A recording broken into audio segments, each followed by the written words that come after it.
discussing that heat in the street. Hey, we got just what you need on Vitamin G. You rockin' with beasts, discussing the heat in the streets. Take over the west and the east. I got what you need, a dose of this Vitamin G. You rockin' with beasts, discussing the heat in the streets. Take over the west and the east. I got what you need, a dose of this Vitamin G. You rockin' with beasts, discussing the heat in the streets. Take over the west and the east. I got what you need, a dose of this Vitamin G. Rockin' with beasts, discussing the heat in the streets. I got what you need, a dose of this Vitamin G. You rockin' with beasts, discussing the heat in the streets. Got what you need, a dose of this Vitamin G. You rockin' with beasts, discussing the heat in the streets. Take over the west and the east. I got what you need, a dose of this Vitamin G. Vitamin G.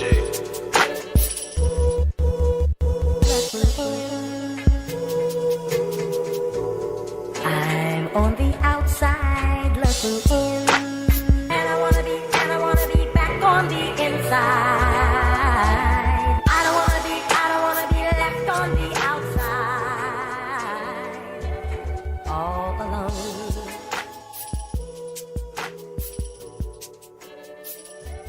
All alone.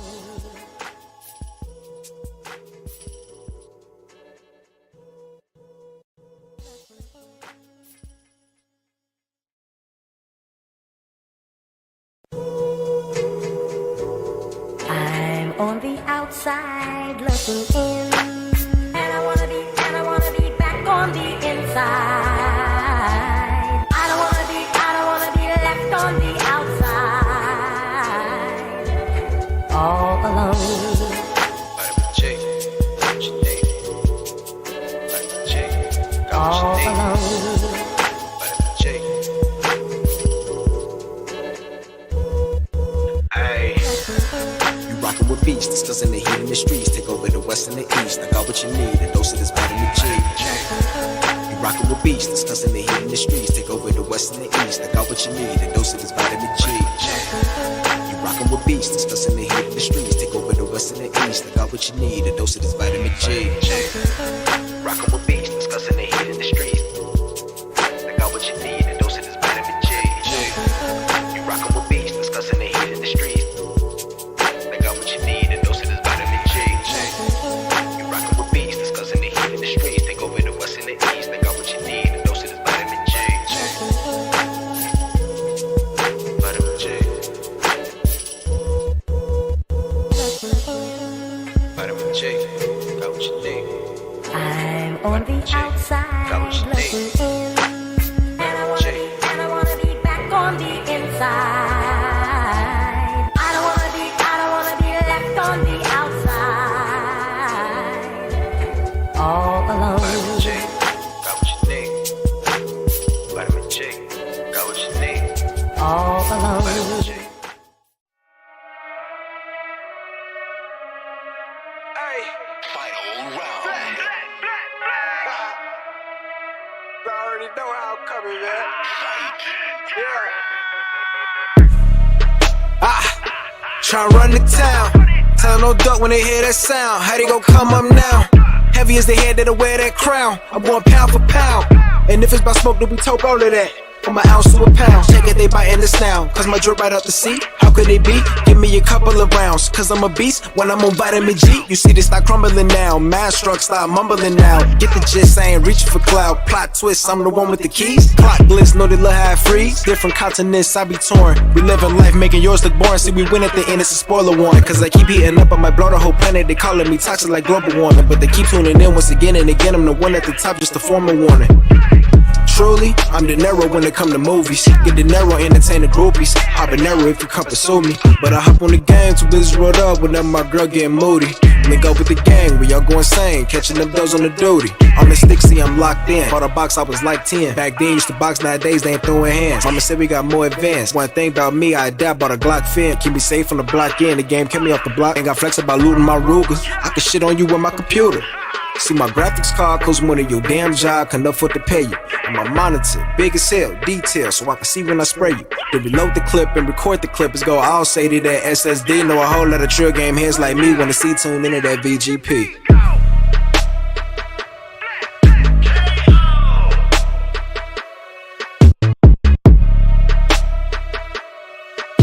Take over the west and the got just what you need on Vitamin G.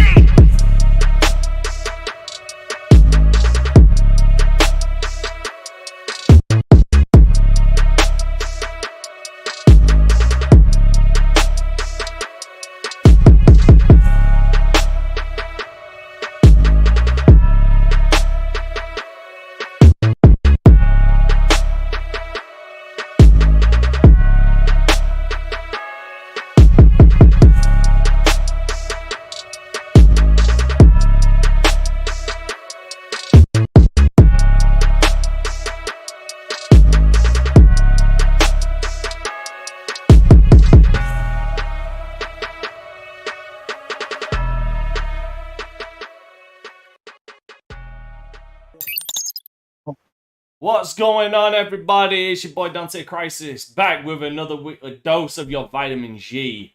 And with me today is the games industry's finest, brightest. Sorry, I could not even fucking continue that with a straight face. First of all, to the low end of the spectrum, Omar, how are you today? What have you been up to? Fuck you, dude. Playing Celeste literally right now. I am one trophy away from the plat. Also, 2 level away from getting the platinum. I bought a few games. I bought, give me a second because I want to highlight them. I bought The Messenger. No, not The Messenger. Every single time I make that mistake. It's not The Messenger. I bought the Mark of the Ninja.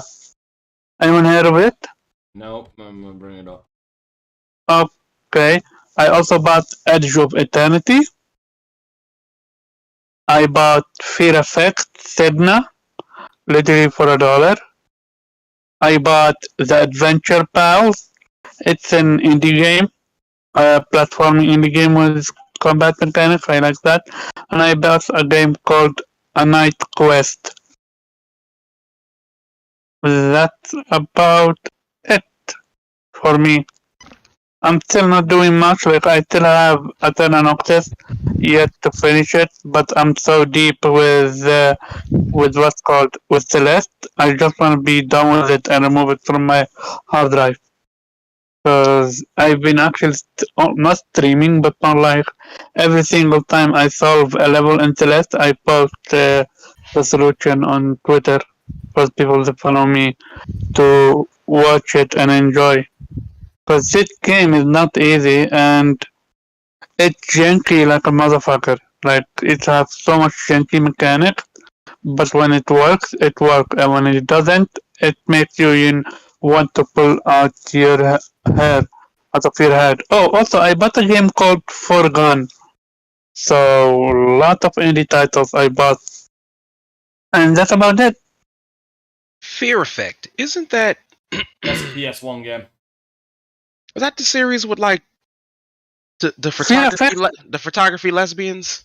The photography lesbians. Actually, I fucking love that description. Zero, you are my fucking hero.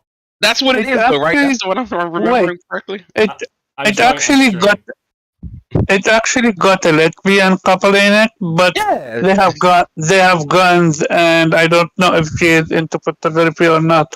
But it's mostly playing in the future with guns. It seems to be with demons and stuff like that, and almost like cyberpunky in a way. It's a cyberpunk setting.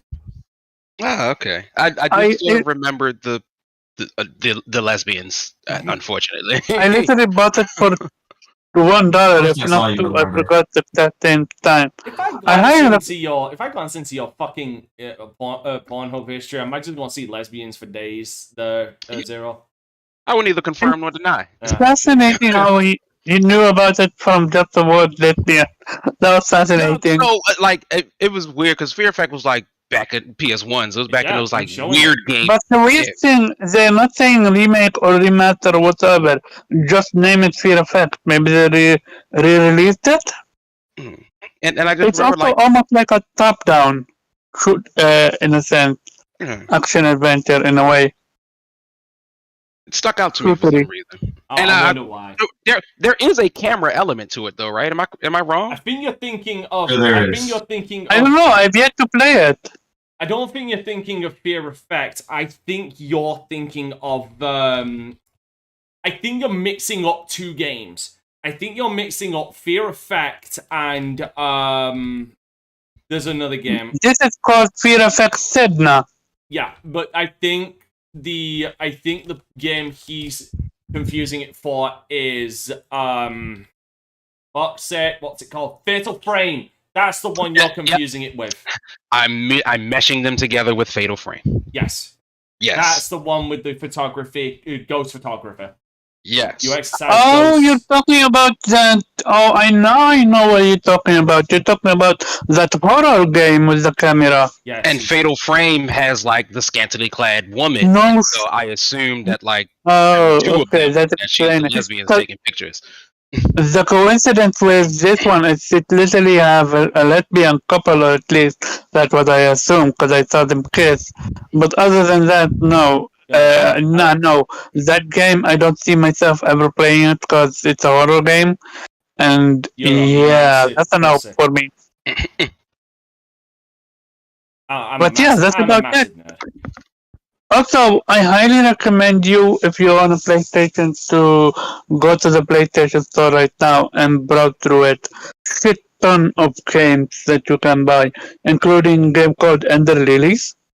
It was $20 right now. Also, I want to highlight a game called Star Renegade. It's a JRPG turn-based cyberpunk roguelite. For $15 right now on PlayStation Store. That's my next purchase. And that's about it. Alright. Speaking of PlayStation, because he bitched about the UI, which I have something to add on to that. Zero, what have you been up to, my guy? Still terrible. You know what? Let me quickly get it out of the way then. I booted up my PlayStation 4 again recently because I was like, okay, because Omar kept saying they do put select titles on from the PlayStation 1, PlayStation 2 to for people to actually purchase who don't want to get the PlayStation Deluxe or PlayStation Premium. And I'm like, okay, let me go and look. My God, it took me, no joke, about fucking 20 minutes to find the one single PlayStation 1 game they're selling on the PlayStation 4 store. I don't know why they make it so hard. Or why no one just like designed it better. Because it should be real simple. It is real simple. Real fucking simple is stupid. Did you type the name? Because if you type the name, most of the time it just comes. No. Here's the problem.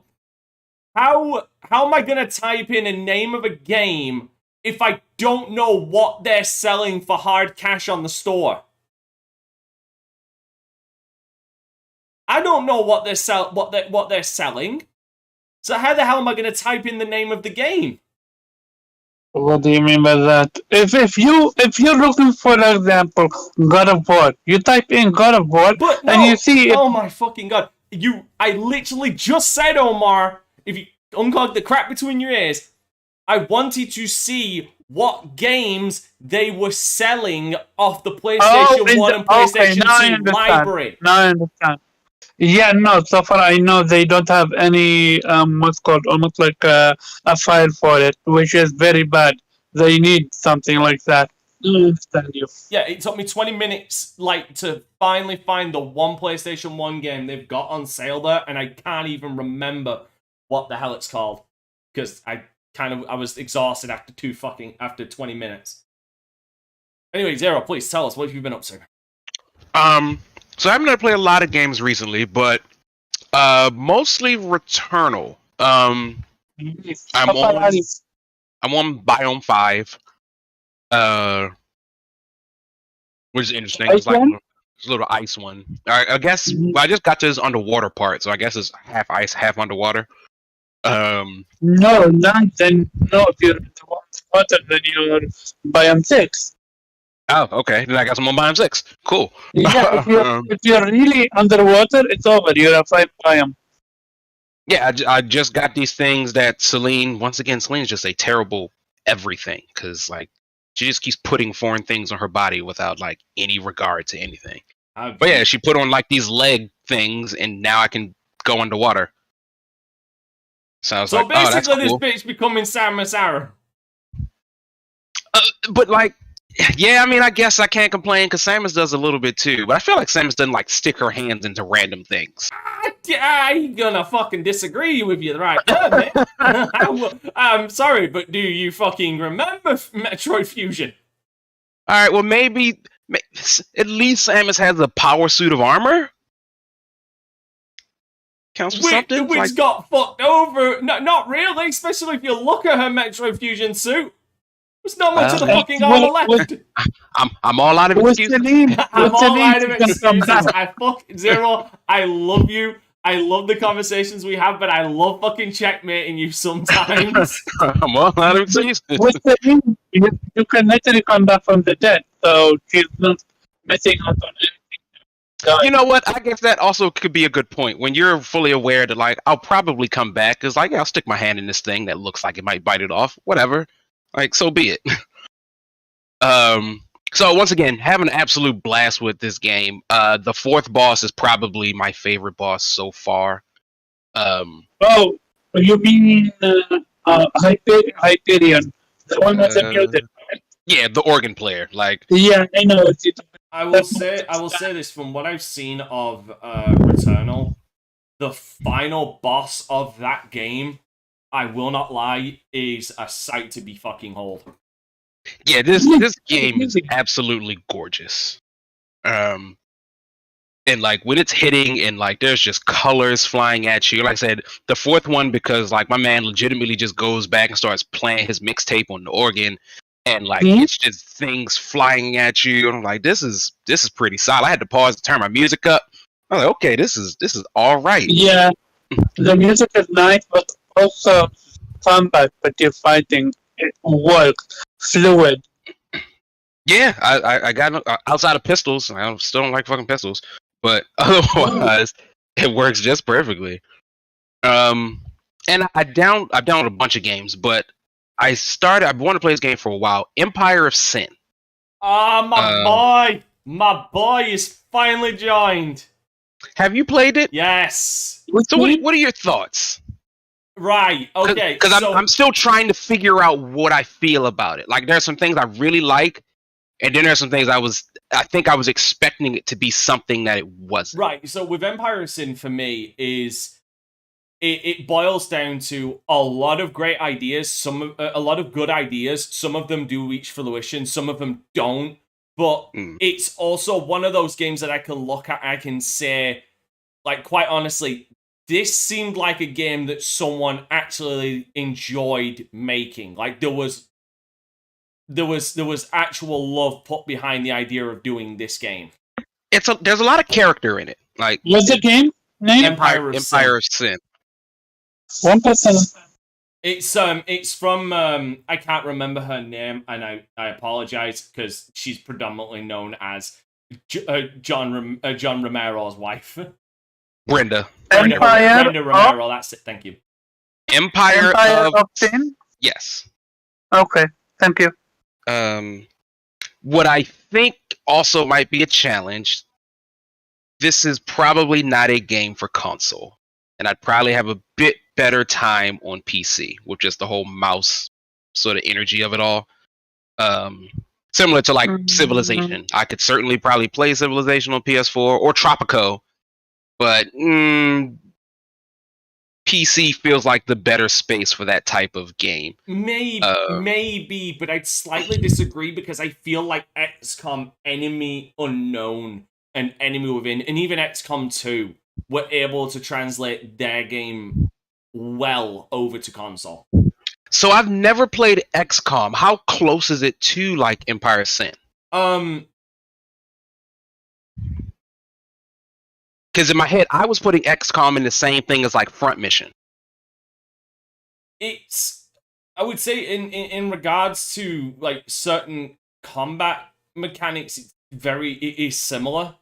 like hit percent, hit chances, and stuff like that, and like moving your units, turn based, like using cover and stuff like that. I'm just showing it off to the people. Like there is, like, combat wise, there is a lot of similarities. Like you get a certain amount of turns for each character.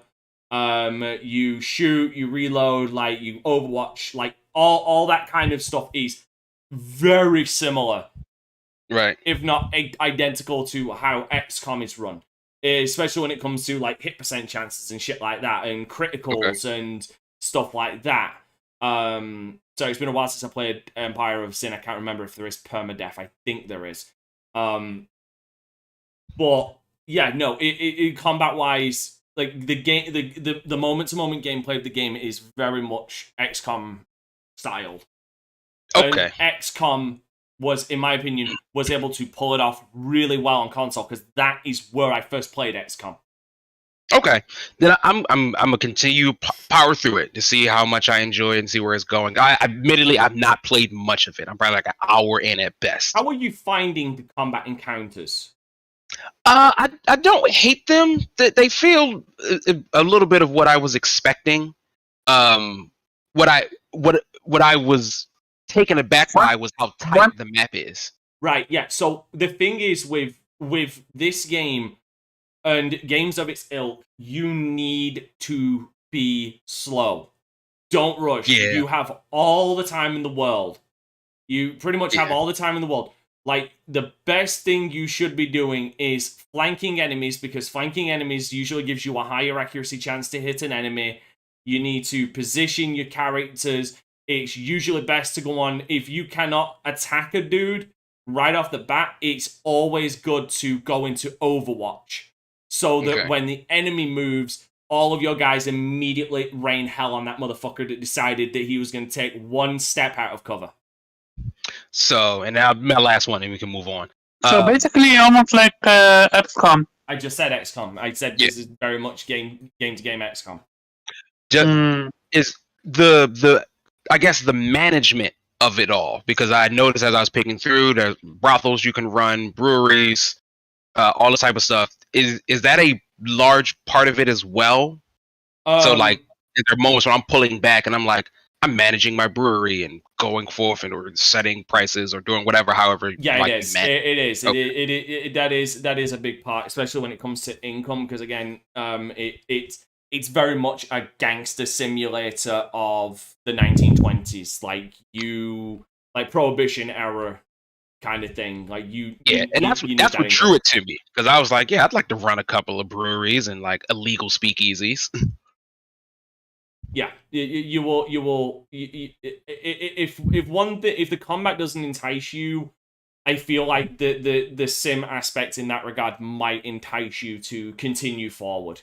Like, how big of an empire can I build? Gotcha. All right, and otherwise that's it for me. You played a game called Folklore. Folklore, yeah, that was a PS3 game, right? Yeah. I'm talking to Zero. What does it look like? Oh, so it's a fantasy game with almost like Persona F characters. You can capture them and you can use them as when you're fighting enemies. This is a good game. I highly recommend it. Look it up on PlayStation. Hopefully they have it. Folklore. Yeah, but admittedly, the PlayStation 3 era was my Xbox era, so I didn't play. What do you mean? 3. I was in college when the PlayStation 3 came out, so that's the era of Halo and stuff. So I didn't sit around. So you missed out on a lot of games. Yeah, I didn't sit. Gotcha. We played with a bunch of people, so if it wasn't a multiplayer game, chances are I wasn't playing it. All right, Pharaoh. Jubei is here. You know what, Jubei? What have you been up to, my guy? Not too much gaming this week. I went fishing today, so that was fun. Oh, hold on. How many did you capture? I seen you get 2. Yeah, just 2. I didn't stay very long. Did you release them or? Yeah. No, bass Okay, gotcha. is a sport fish for me. That goes back. I feel you. That's a rule here in the Netherlands. That's why. Yeah. I'm No, gonna, like I want them to grow up. So yeah, they went back. I will take them when they are older. Okay, you know what? I'm just gonna just while you're talking because you were fishing. I'm just gonna bring up Sea of Thieves fishing. There you go. Go on. Yeah, if you would have caught a 50-pounder, he would have kept that shit. You needed to play a fishing simulator. Maybe I you wouldn't would have catch. I wouldn't have kept it to eat. I would have kept it and like got it mounted. You feel me? Like that'd be a trophy fish. Yeah. All right. Well, while we're watching relaxing Sea of Thieves fishing, Yes. Continue, please. What else have you been up to? Your punishment for being fat is death, but if you're a little fish, I'll go let you grow up. But if you're a fat Right. one, nah, fucker. You're going to the wall. You gotta do That them is Kill Bill very style. true. Like if you still feel a way about this when you get older, come find me. I'll be back. Facts. I've been dabbling in some of the backlog, so I'm getting back to like Little Nightmares and finishing up like the Walking Dead games, the Telltale games that I haven't finished yet. Yeah. So it hasn't been anything too crazy. I am gonna cop that Capcom Fighting Collection tomorrow. I just didn't have the money to do it today, and I still need to actually start playing Sonic Origins. But with all these, Oh, you mean I was the kinda game that's waiting for a bugging us patch. day one? Yeah, I was waiting for a patch. So, but yeah, that's Told been you about them day one purchases. my weekend. I mean, I can't help myself. I'm impulsed.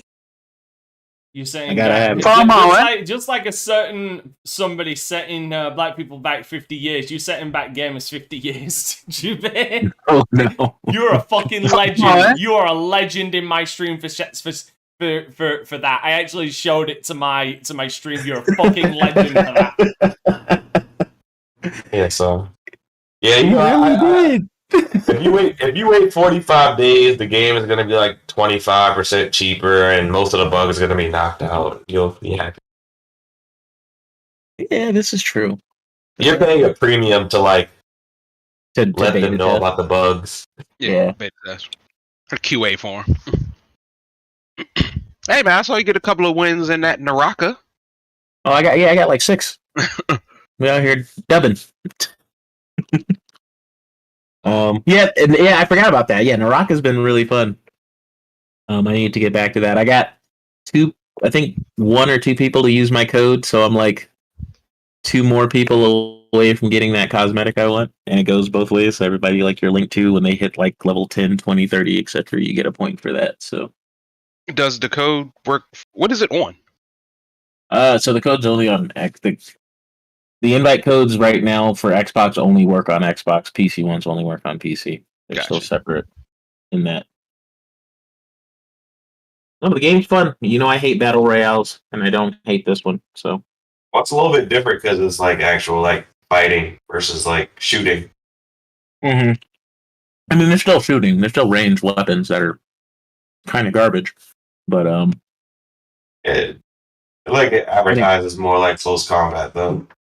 it does. No, close combat is 100% the flavor of the day for sure. Isn't there another game I think that's very similar to this? PlayStation gave it out as a free game of the month, like a couple months ago. Keep talking. Let me see if I can find it. All right. Well, They give a few indie, not indie, but what's called what you just said, like with Fortnite. I forgot what the genre is. Yeah, thank you. They gave a few away. well, while Pharaoh gives us his outro, because I doubt he's been playing anything but fucking Madden, I'm gonna troll out and show this while he's talking because this is fucking hilarious. So Pharaoh, what are you up to? I played this delivery game with the kids. And then I played the Ninja Turtles, played Shredder's Revenge. Played that this week. And I think that's been it because I've been working on getting this new certification, so yeah, I've been a little busy. Dante, that's funny as fuck. The fucking mods. And it's so bad too. Like look at that. That's bad. I know. Yeah, Homer Simpson. It's so fucking hilarious. I need to see who Balder is. I need to see it. It's either gonna be Flanders or somebody else. Watch. It better be fucking no. It's Smith. It's got to be Mr. Burns. Please be Mr. Burns. Please, Farrell, continue while we just completely lose our shit. I'm watching it with you guys. He's got a fucking baseball bat. This is so fucking stupid. This is the remaster for Simpsons Hit and Run. That is. Look at that. What's in the God of War mod? Yeah, it's a God of War PC mod. God, I cannot wait to see what mods are created for fucking. I can't wait to see what mods are created for Persona 5. I really can't. That shit's gonna be hilarious. Fucking dead eyes. Okay. Spider-Man's about to be funny as shit too. Yes, it's Flanders. I live neighborinos. It's fucking Flanders. Yeah, see, it had to be. That's lit. Jesus. I fucking hate and love this at the same fucking time. Yo, I now just want to watch this so I can watch Flanders piece him up a little bit. Like,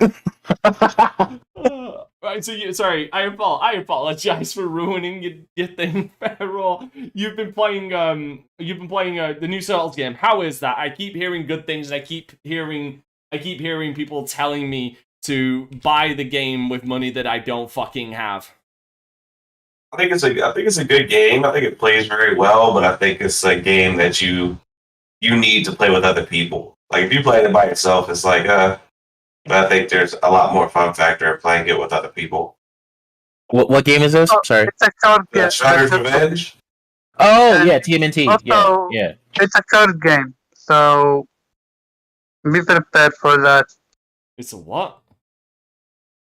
Short. It's a short game. Well, it's in the style of like older beat 'em ups. Like so, I mean, them games aren't very long. It just they're just when you big. die and have to throw quarters in, it makes it feel It's a game that originally was designed for you to pop quarters and play. Like it wasn't something you were meant to take home with you. Yep. Back in the day. Yeah, I mean that's something that like is just absolute. It's like Streets of Rage, like or some of these like old Sega beat 'em ups. Like you go in with unlimited lives, like you realize, damn, this game's over in like a fucking hour. Yep. It's just they fuck you over with limited health and limited lives. And cheap AI and stuff. Oh, don't get me fucking started on Mr. X from fucking Final Fight. That motherfucker was a cheap ass son of a. Not Final Fight, Streets of Rage. That motherfucker was cheap as shit. Oh, and unfortunately, no crossplay. Yeah. Oh, that's sad. That's the one thing that hurts. Like no crossplay. How is that not a fucking industry standard at this point? Especially for a game like that. We know why. Nintendo's fault? Anyone here heard of a game called Evil West? You said Evil West? Evil West. No. Look it up. It's very interesting. So basically, it's almost like a Darksider game with what's called Red Dead Redemption setting. Oh, I remember seeing this. This reminds me of fucking what is it? Was it Dark Watch? Whatever the fuck that is. Fucking cowboys and fucking vampires. The gameplay looks great. All right. So have you been? Is there anything else? Pharaoh? That's been about it. The Madden 23 beta closed today. I didn't get to play it, so. Oh, my asshole bleeds for you. It really fucking does. Right. As far as me, while we continue to watch the glory of PC mods, because this is fucking hilarious. I finished Mercenaries Playgrounds of Destruction. I think it's a game with great ideas, mediocre execution. I'm genuinely fucking surprised. Like, this is me personally. I do not bequeath anybody who enjoys the game but I really don't understand how that game got an 8 out of 10 when it came out, when games literally a year before and the same year did aspects that this game tries to do better. Like stealth, Okay, so driving, explain. shooting. Okay, so for one, there's a disguise mechanic in the game. Like you get into an enemy tank, enemy vehicle, or a vehicle, you're disguised as that faction. So if you get into a North Korean helicopter or a tank, you're disguised as North Korean unless you fire upon an enemy, crash into an enemy, or an enemy superior sees you. Okay, the enemy superior I get, but the problem is this disguise mechanic would have worked so much better if I could say use a North Korean, because sometimes you're asked to fuck over one of the other factions by another faction. So it would have been much better if I could use a North Korean helicopter or a North Korean attack chopper to attack the South Koreans to make it look like the South Koreans attack them. But somehow, a dude on the ground was able to find out that it was me that was in that North Korean helicopter about fucking 100 feet up in the sky. Shooting has a soft lock-on system where it will lock onto an enemy like slightly, but you can pull it away, but you have to fight it so it does move away. And that makes getting critical headshots a lot more difficult, even more so with the massive spray that all of the weapons have. That's another problem. And the stealth mechanic in the game, like to snipe a dude, I literally had to be on the other side of the city so nobody knew it was me that sniped him. Driving is jank as hell, and there is a funny part going to be showing up in the very end of my Let's Play of it, where I land the vehicle and then suddenly it flips up into the fucking sky. Objects do not stop your momentum. Like, you will crash into a tree, but you will have to pull back and reverse. But you'll need to hold on to it for like 3 whole seconds while it stops all that forward momentum just before it starts pulling backwards. Oh, damn. Yeah. The problem is, this is from Pandemic Studios. Again, I'd like to list the names of games that did shit that this game has done just better. Hitman Contracts came out a year before that, which did disguises better. Like, to be fair, Hitman is literally on a league of its own. Still, an example of a game that did disguises better when this game tried to do disguises exists. The other one is literally a game that came out a year before that did shooting and driving far superior, was possibly one of the greatest, if not the greatest, open world games ever. San Andreas. Aha. I knew you were gonna go with the GTA. Well, that literally Mercenaries came out in 2005. GTA San Andreas came out in 2004. And let's not even. And the thing is, I can actually go more in-house to talk about the shooting mechanics. Again, Pandemic Studios. They made the Star Wars Battlefront games, both of them, in 2004 and 2005. And yet, this game has, in my opinion, terrible shooting. And I was playing the Xbox One X version. So, no real fucking excuse. Aside from that, playing some Payday 2, started Rogue Trooper, which is, oh my god, Rogue Trooper, how have I never discovered this game before? It is so fucking good. It's really fucking good, and it's funny. And aside from that, not much really. I'm starting Star Fox tomorrow, which is going to be fun, because I'm doing Star Fox on the major... I'm doing Star Fox overclock, so there's no lag, which is going to be really funny. 64? No. NES. SNES. Oh, yeah. Sorry, SNES. Original SNES. What's the name? Rock Trooper or Rock Super? Rogue Trooper. Okay, Rock Trooper. Yeah, I'm seeing it right now. I don't know how I've never discovered that game before, because that game has impressed me already, and I'm enjoying the hell out of it. All right. Well, with my meandering out of the way, first, let's get on to the first topic, which is how the fuck is he still in the company? How the hell did Bobby get re-elected as CEO of Activision? Because he's gonna get fired once this deal goes through. Now, No, he's not gonna be able to fire him when he literally just got elected by the fucking investors. they No. could, but Because guess what? guarantee The investors aren't gonna matter once Microsoft owns all those shares. It's not gonna be in. It's not gonna be their decision anymore. It's gonna be Phil's decision, and he's going to fire the fuck out of him. I guarantee. Here's the thing. So two things that need to go into consideration. So one, if he has it in his contract that he can't be fired, and if he is fired, he's given his full pay. Like they're gonna be paying him out of the ass if they fire him. So they're gonna have to pay him the entirety of his contract, and fuck knows how much that is. I guarantee you, it's in the triple-digit millions. Yep. So either way, he's winning. Yeah, he's won. Like regardless, that man has won. Second of all, what does it say? Now you're saying this very matter of fact, like, but what if they don't fire him?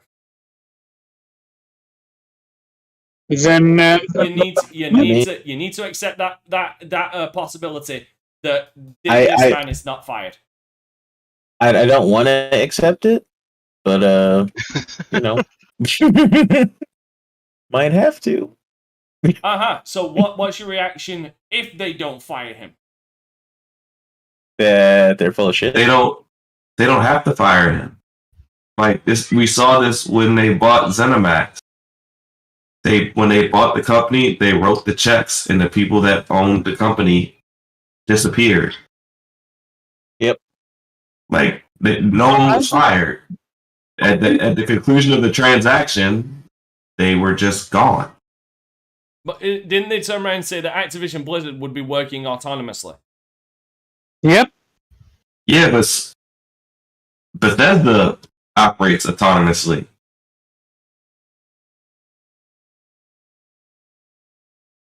Yeah, I think it Like we've seen this before. Yeah, one, closer to what Pharaoh says, unfortunately, the truth of the matter is firing, quote unquote, isn't going to happen.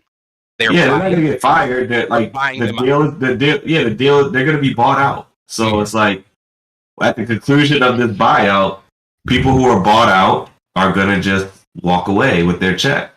Yeah. That seems like it should be the most likely course. Away.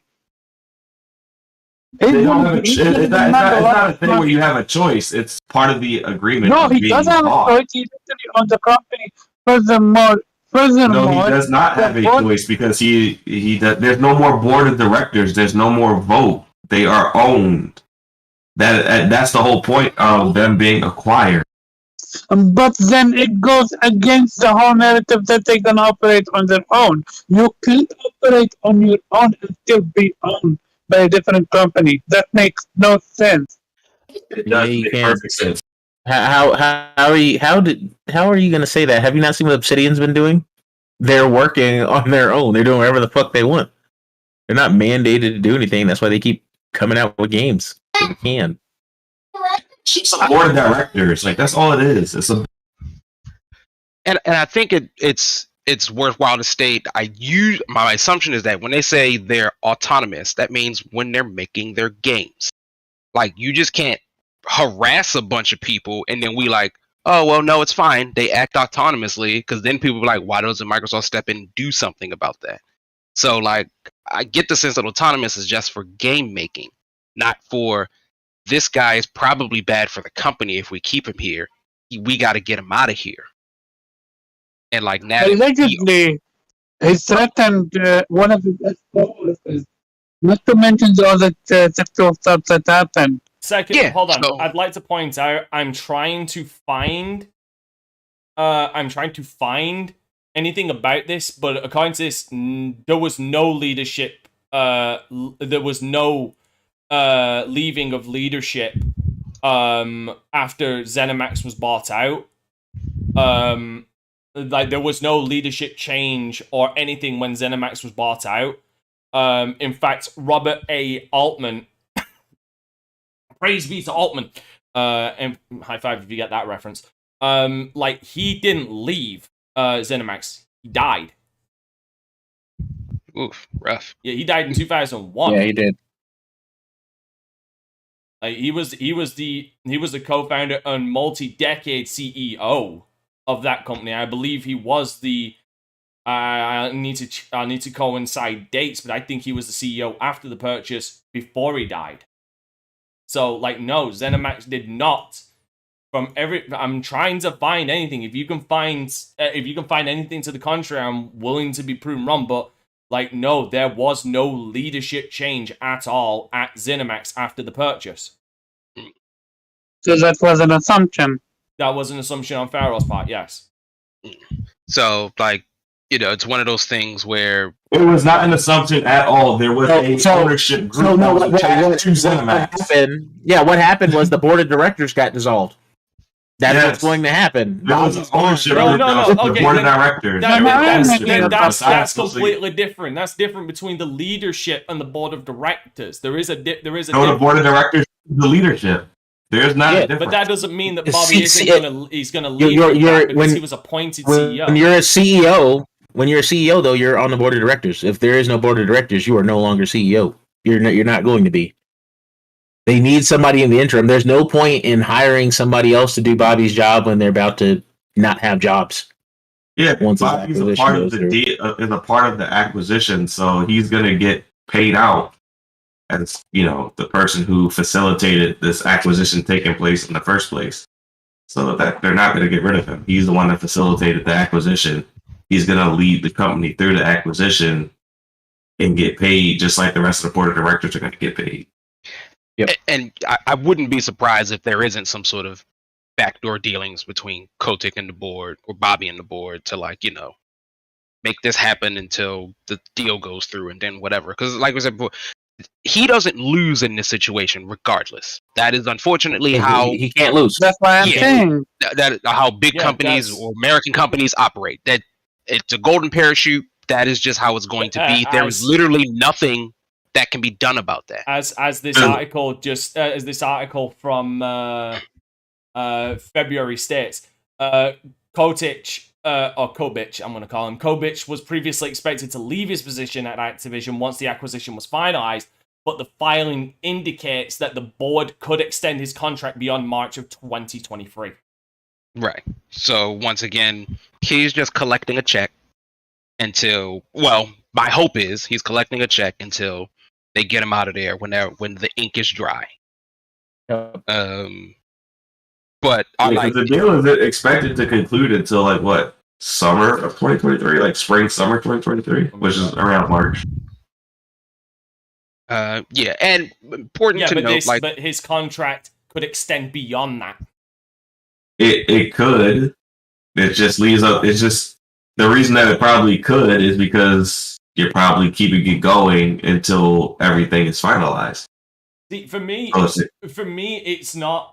For me, this isn't really. I don't really care about the whole Microsoft acquisition thing. Isn't my main.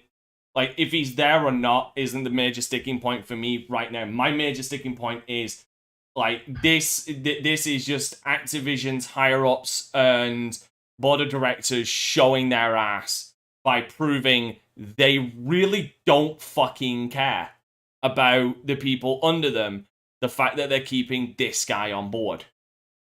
They've already made their money. They've agreed to $99 per share, so they don't have any incentive to. I'm saying they don't have any incentive to make changes at this point. Like they're getting paid. Yeah, it's not going to fuck up the money. Any changes that they do isn't going to fuck up the money. Well, it could fuck up the money if if people grew spines, saw this and were like, you know what? No, we're done buying Activision games because he's still there. But we all know that will never fucking happen.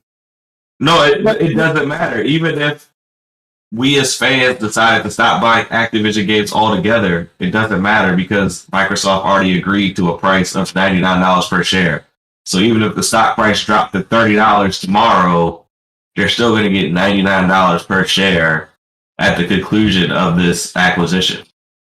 It can only hurt them going forward, but not. it can't. The only way it can hurt them is if the deal fails. That's the only way it can hurt them. What made me look sideways is when they put out that statement was supposed to the woman because of what's happening in America. Only to them. But you guys just literally elected voted to be one of the We can't hear you. Yeah, you got your mic on your phone. Wow. What's even funnier is this came out, I believe, shortly. Was this shortly after or before the Microsoft concluded their investigation that Activision had done no wrong? Oh yeah, that's also another gem. That's funny. Well, it wasn't Microsoft. It was Activision. Activision Blizzard's. Activision Yeah, it was Blizzard. Sorry, my apologies. Activision Yeah. investigating Activision. Yeah. We investigated ourselves and found no wrongdoing. It sounds like the police. It sounds like the police to me. Yeah, and it's not. Everything about this is bad. Like flat out for what it is. Like this just sucks all the way around. Because they also it was what came out from there was also they wanted them to release something, and Activision basically responded with like, we might. It's our option if we decide to. And it's like, yeah.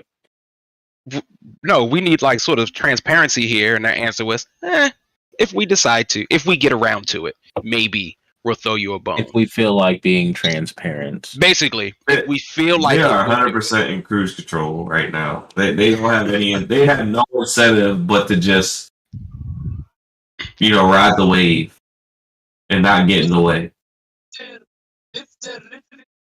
Oof. Yeah. You're botting, bro. Yeah, your mic's all messed up, Omar. Yeah, he fucked. Yeah, I mean, goddamn, this is also following New York pension funds seeking access to the company's records in pursuit of Bobby Kotick, following the Microsoft buyout, which began in January and was approved in April. Only last week, Activision's board of directors stated that there is no evidence of any reported harassment within the company being tolerated. Right. Man, you need you need to get better internet. You need to get off that Ethiopian internet. It no good for you. It's as starved as those Ethiopian children. That's awful. But you're fucking laughing, so who's worse? Oh no, wait, no, motherfucker, I'm fucking there. Yeah, there it is. Yeah, you are full screen. There we go. Real talk. Are you guys expecting any change out of this? Change in what sense? Any change? In culture, in everything. Yeah, once the deal's done and Bobby's out, they don't have much of a choice. So there's nothing that's going to change until acquisition is complete. I mean, there's going to be a culture change when they're owned by a different corporation. You see how quickly they got old boy out of there, like the Connect nigga. Like he got bounced out of there like immediately once that shit came out. There was somebody working for Microsoft that had like some sex scandal shit. That shit was being an issue for what 10 years before a recent he didn't just dip. He didn't just dip though. He did. He was working there for 10 fucking years. It doesn't fucking matter. He's still done. He's done now. It doesn't matter. He's done now.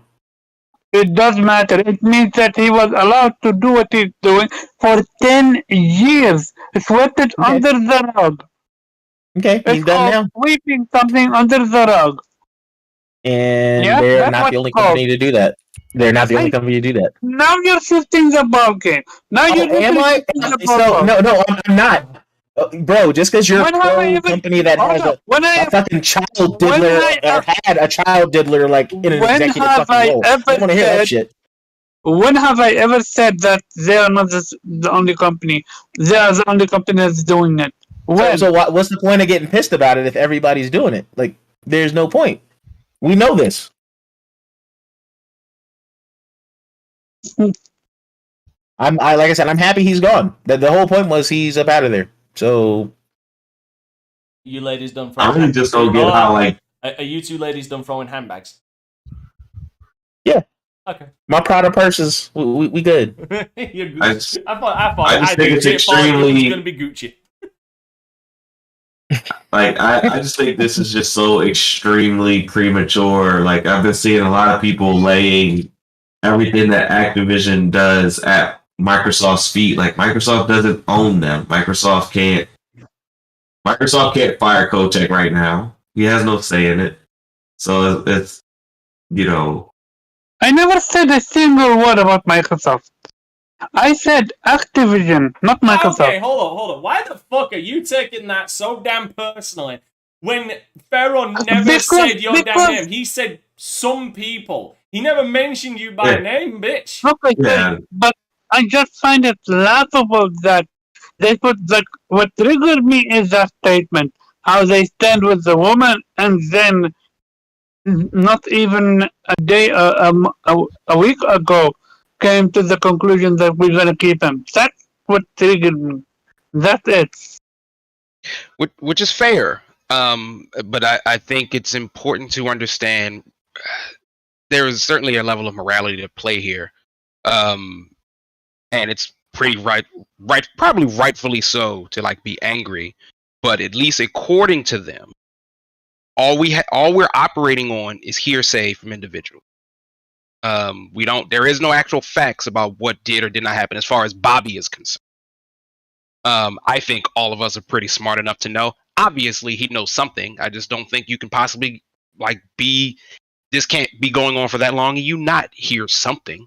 Yep. And like rich and wealthy people always do weird and uncomfortable and immoral shit. So like that's just how they operate. I'm pretty fucking convinced he's got dirt on people on that fucking board of directors. Let's not. Yeah, let's not even ignore something like that. And then even in this segment, we're talking about, when this deal's done, he's still going to be at Microsoft. Like, they don't know. And we still gotta No, I never they're turned around. going to get bought out. I never turned around. No, and said, I'm not calling out any individual. I'm just saying, I'm just but talking about the conversation in general. It is that possibility that should be acknowledged, that there is the possibility that he could still be there. Right. Which is, if that does come to reality, that's a bad luck. Right. I don't think Xbox wants the PR hit that would come with that. I think honestly, what I think happens. How long do you give them before they fire Frank? Hold on. Do you want to know? Hold on. Oh, Jube, do you want to know what help? You want to know what would help that? Buying a better PR team with the money that Call of Duty license is going to get you. I don't think they're going to fire anyone. I think they're going to buy the company, and I think they're going to buy those people's. I think they're going to buy those people's shares, and once they buy those people's shares, they will no longer have any ownership. They will no longer have any say in the company. Yeah, it's not. I don't think anyone's going to get fired. No. My focus now is he said. Who was said? I think Jube said that he's gonna get out of here. I said, then how long do you think before they fire Frank? The one dude from 343, that's racist. And almost created, it's not almost, I'm pretty sure it is him, unless it's someone else, created a PR nightmare by being openly racist, sexist, bigoted, you name it. He is it. I guess the answer is how long it takes for them to find it out. They've been tagged, every single one of them, whether it's what's his name, Sarah Bond, or actually, let me rephrase myself. That's not the right thing to say. The right thing to say in a big company is, however long it takes them to investigate whatever is being fair point. I bet you. At that individual. Like they have. It's not always easy as firing somebody when you're at a big company like that. Sometimes there's a lot of paperwork that has to take place. When PlayStation found out about this fuckface, they fired him the next day. Which fuckface are you talking about? Hold on. No. Which fuckface? Are you talking about the one? Are you talking about the child diddler?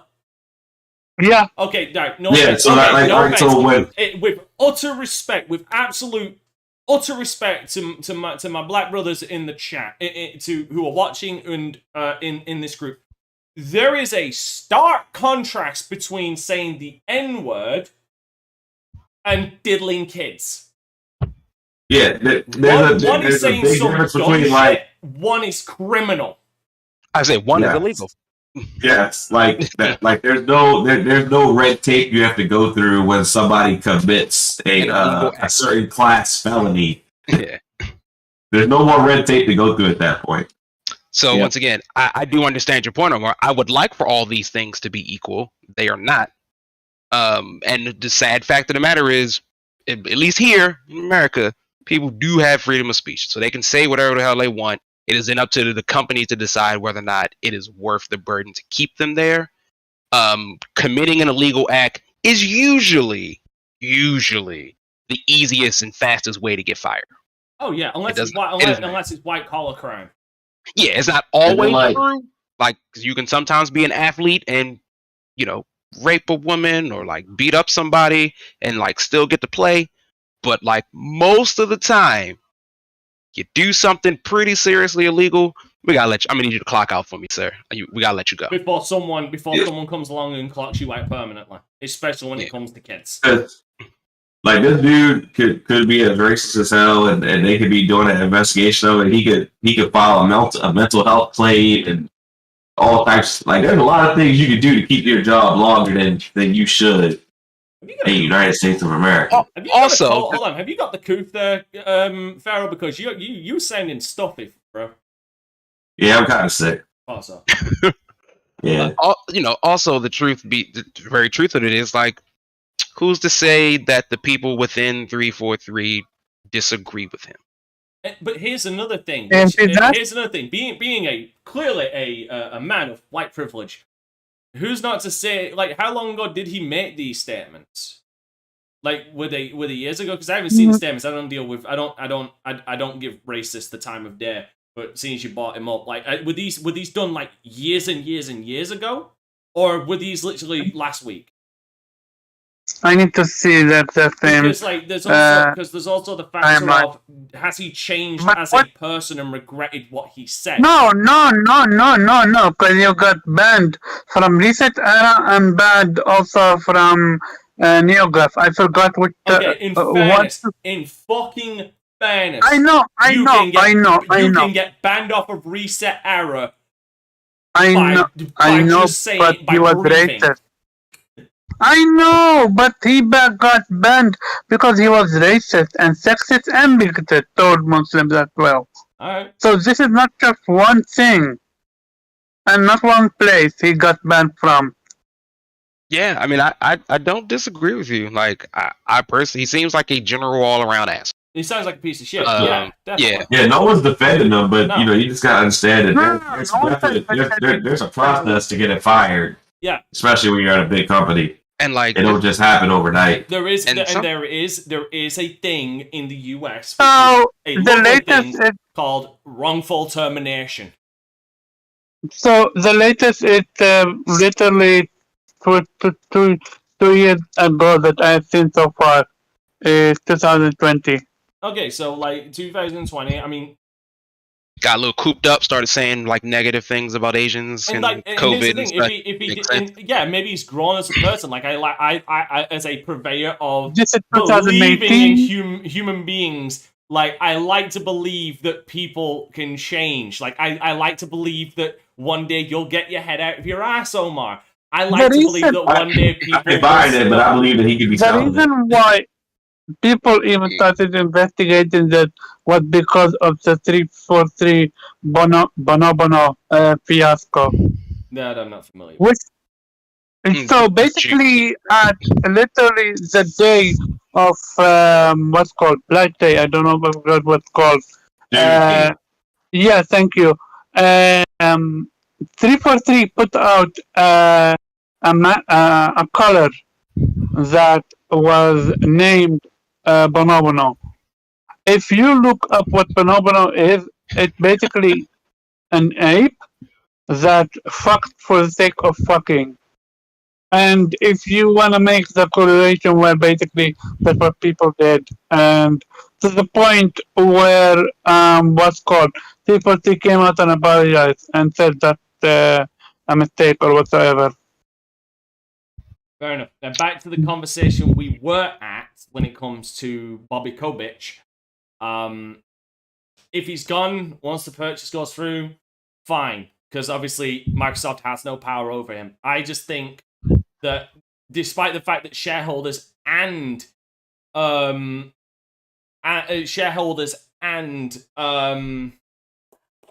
employees have wanted Bobby Kovic out for a while now. I think since November they've been pushing for that. Like, this is going to just crush, like, not just perception, outside perception, but inside perception of Activision Blizzard leadership. Like, that's one thing we haven't considered is what's the internal thought process with all these employees that this guy who is, let's be honest, is seen as like public enemy number one within Activision Blizzard is still fucking there. Not only that, like, as you said, Dante, like, some board members and, like, shareholders were like, yeah, he needs to go. No, the board members, no, it's just the shareholders. Like, these are people who hold shares that are not on the board of directors. The board of directors, maybe there might have been one, because I don't know if it had to be a unanimous vote. It might have just had to be a majority. Yeah, majority. Majority is probably. Maybe there was some board of directors that didn't want him, but it was shareholders, employees that wanted him gone. Yeah, which, begs the question. So, what's up, guys? Like, you need a 51% vote to oust the CEO. Makes sense. Yeah. So it's definitely turning. Which, again, like, here over in the States, like, we get it because, like, all the board people are probably very, very good friends, right? Like, who do you think they vacation with? I would just like to point out, it wasn't a vote to oust him. It was a vote for re-election. Ah. It wasn't a vote to oust him. It was a vote of... Oh, well, actually, that would make sense, because ousting him would probably cost them money. Like, there is no... Like, I guess if he loses the election, he is no longer... I don't know how that operates. He would no longer... I'm pretty sure he would be suing. I'm pretty sure he would be suing to make sure that he got everything that everyone else was supposed to get. That he was going to get that $90 whatever per share. No, he still owns... how much does that bitch own? He owns millions. He owns millions of shares. Yeah, he still owns. Yeah, but when you get fired, you have to relinquish those shares. Yeah, he's got about 4 million in shares. So when you relinquish those shares, that means that he has to relinquish them at whatever price it is right now if he were fired. But he's like, no, I'm the one that orchestrated this acquisition, so I am entitled to $99 per share. Basically, will be his argument. Yeah, and if they were to fire him, it would be illegal. Well, no, it wouldn't have been it wouldn't have been a firing. He just would have not been re-elected because again. Even still, he would have sued. But he wouldn't have won because it was a fair re-election. Like they chose not to re-elect him. He would have no grounds to stand on. Well, but based how it's designed, though, does a re-election get him? It just removes him from CEO. Does that get him out of the company? Like, and I don't know how their board operates because all boards operate differently. Again, that's why I'm saying, like, I think, I'm fucking sure he owns actual shares in Activision. He does. Yeah.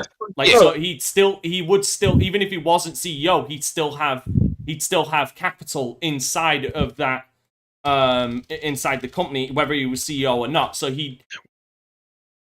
Right. Well, I guess my question, like, the shares are fine, but like. Is the board a rotating? Well, it's not because he's been CEO forever. But like, does the board operate on a rotating thing? So meaning, like, if he is no longer elected, does he just drop down to the board and someone else is put into CEO position? Because that's what people want, is for him to be gone. Depending on the amount of, because I believe, this is just off of like how I've seen others structured. To be on the board, you need to own a certain percentage of the shares of the company. That's just based on how your board is structured. Yeah. That all boards will be structured very differently, and unfortunately, I mean, I guess we could probably find out if we dig deep enough. Well, he owns 4.3 million shares. Yeah. And the right and the right to acquire another 2.2, potentially worth over 500 million combined. Right. But like that Vanguard group owns more than him. Yeah, so like I said, depending on how it's structured, if he has he could be given a position on the board. Like, he could be given a token position on the board, but then, like, how much say he would have is dependent, or given the fact that if he doesn't have, depending on how many shares he could just be told to fuck off home to his mansion. Which is cool, but, like, it still doesn't fix it, like, quote unquote, the problem, because even optics is still, Bobby works for Activision Blizzard, whether or not he is a figurehead or not. No, he wouldn't. No, at that point, he would just be a shareholder. Like, he would, like, everybody would be working to make him money, but, like, he would have no active say in massive day-to-day operations. It's like, well, I'll just use the WWE because it's the one I'm more example of. Like, shareholders are called during shareholders meetings to be told what the general revenue is, what the profit revenue is, what the future plans are, and, like, they really don't have any say on, like, the direction things are going. Like, they're beholden to the board on the direction and just hope that the board doesn't fuck up. Doesn't fuck up on losing the shareholders' money. Now, I believe if enough shareholders come together with a high enough percentage with a similar goal, they could have an impact. But, like, that again, that would be me moving into speculation. Yeah, just based on, again, how they're organized as a board themselves. I mean, but it still all circles back to, and we've said it already, there is no getting out of this without paying Bobby a whole bunch of money. No. Well, he's going to get a whole bunch of money anyway. Cosmic fuck ton. Yeah, he's going to approximate fuck ton of cash to, like, leave this company forever. And let's be honest, he's not leaving the company forever because, like, he's not going to lose all his shares. He's still an incredibly wealthy man, so he will always have shares, or an investment company or portfolio that has shares at Activision Blizzard. You know, he won't have shares anymore once the deal is complete. Or he'll just rebuy them. No, he can't. Actually, I don't know what rules will go against that. Activision Blizzard will effectively be going private. Well, no, okay, they'll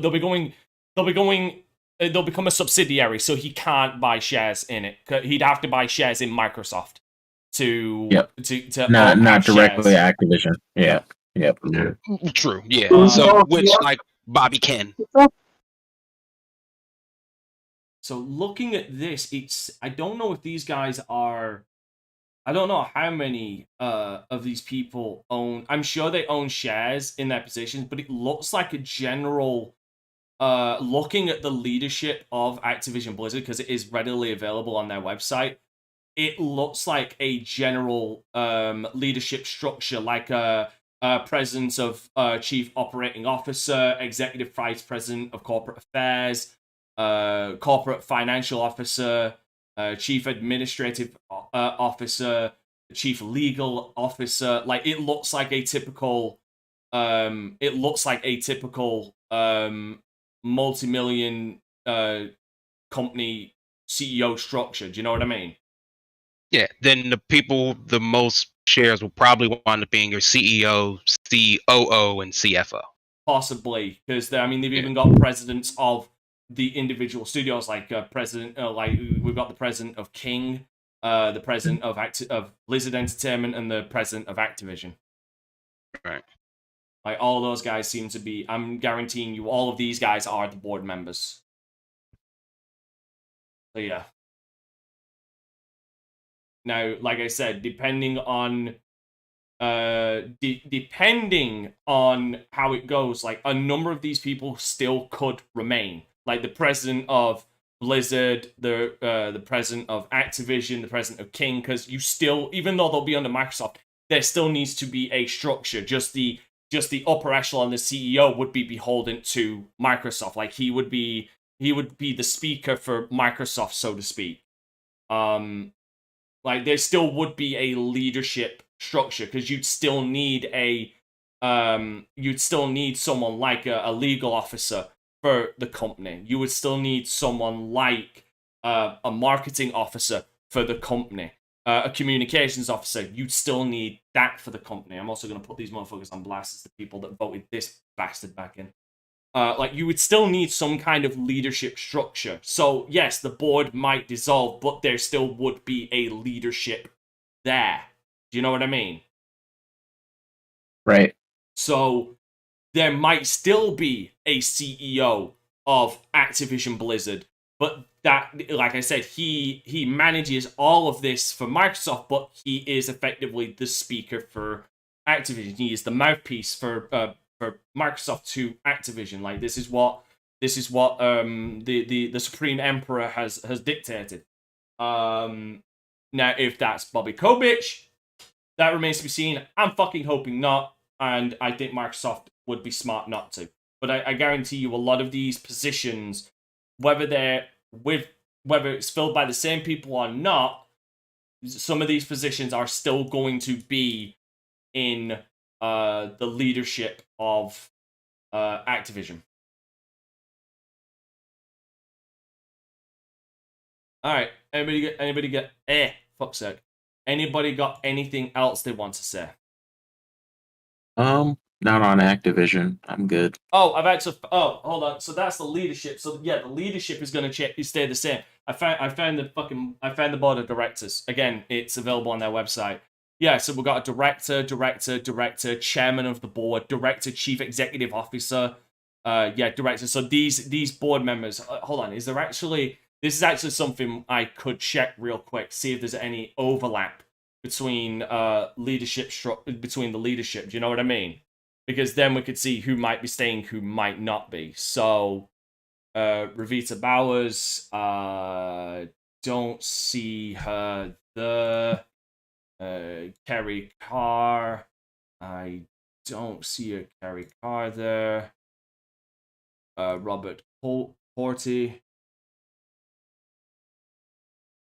nope, not seeing anybody there. Brian Kelly, I think I saw Brian Kelly here.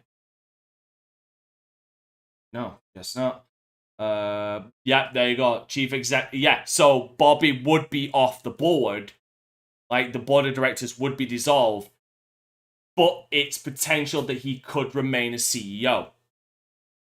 I think that's their botch job, honestly. If Microsoft dictates it so.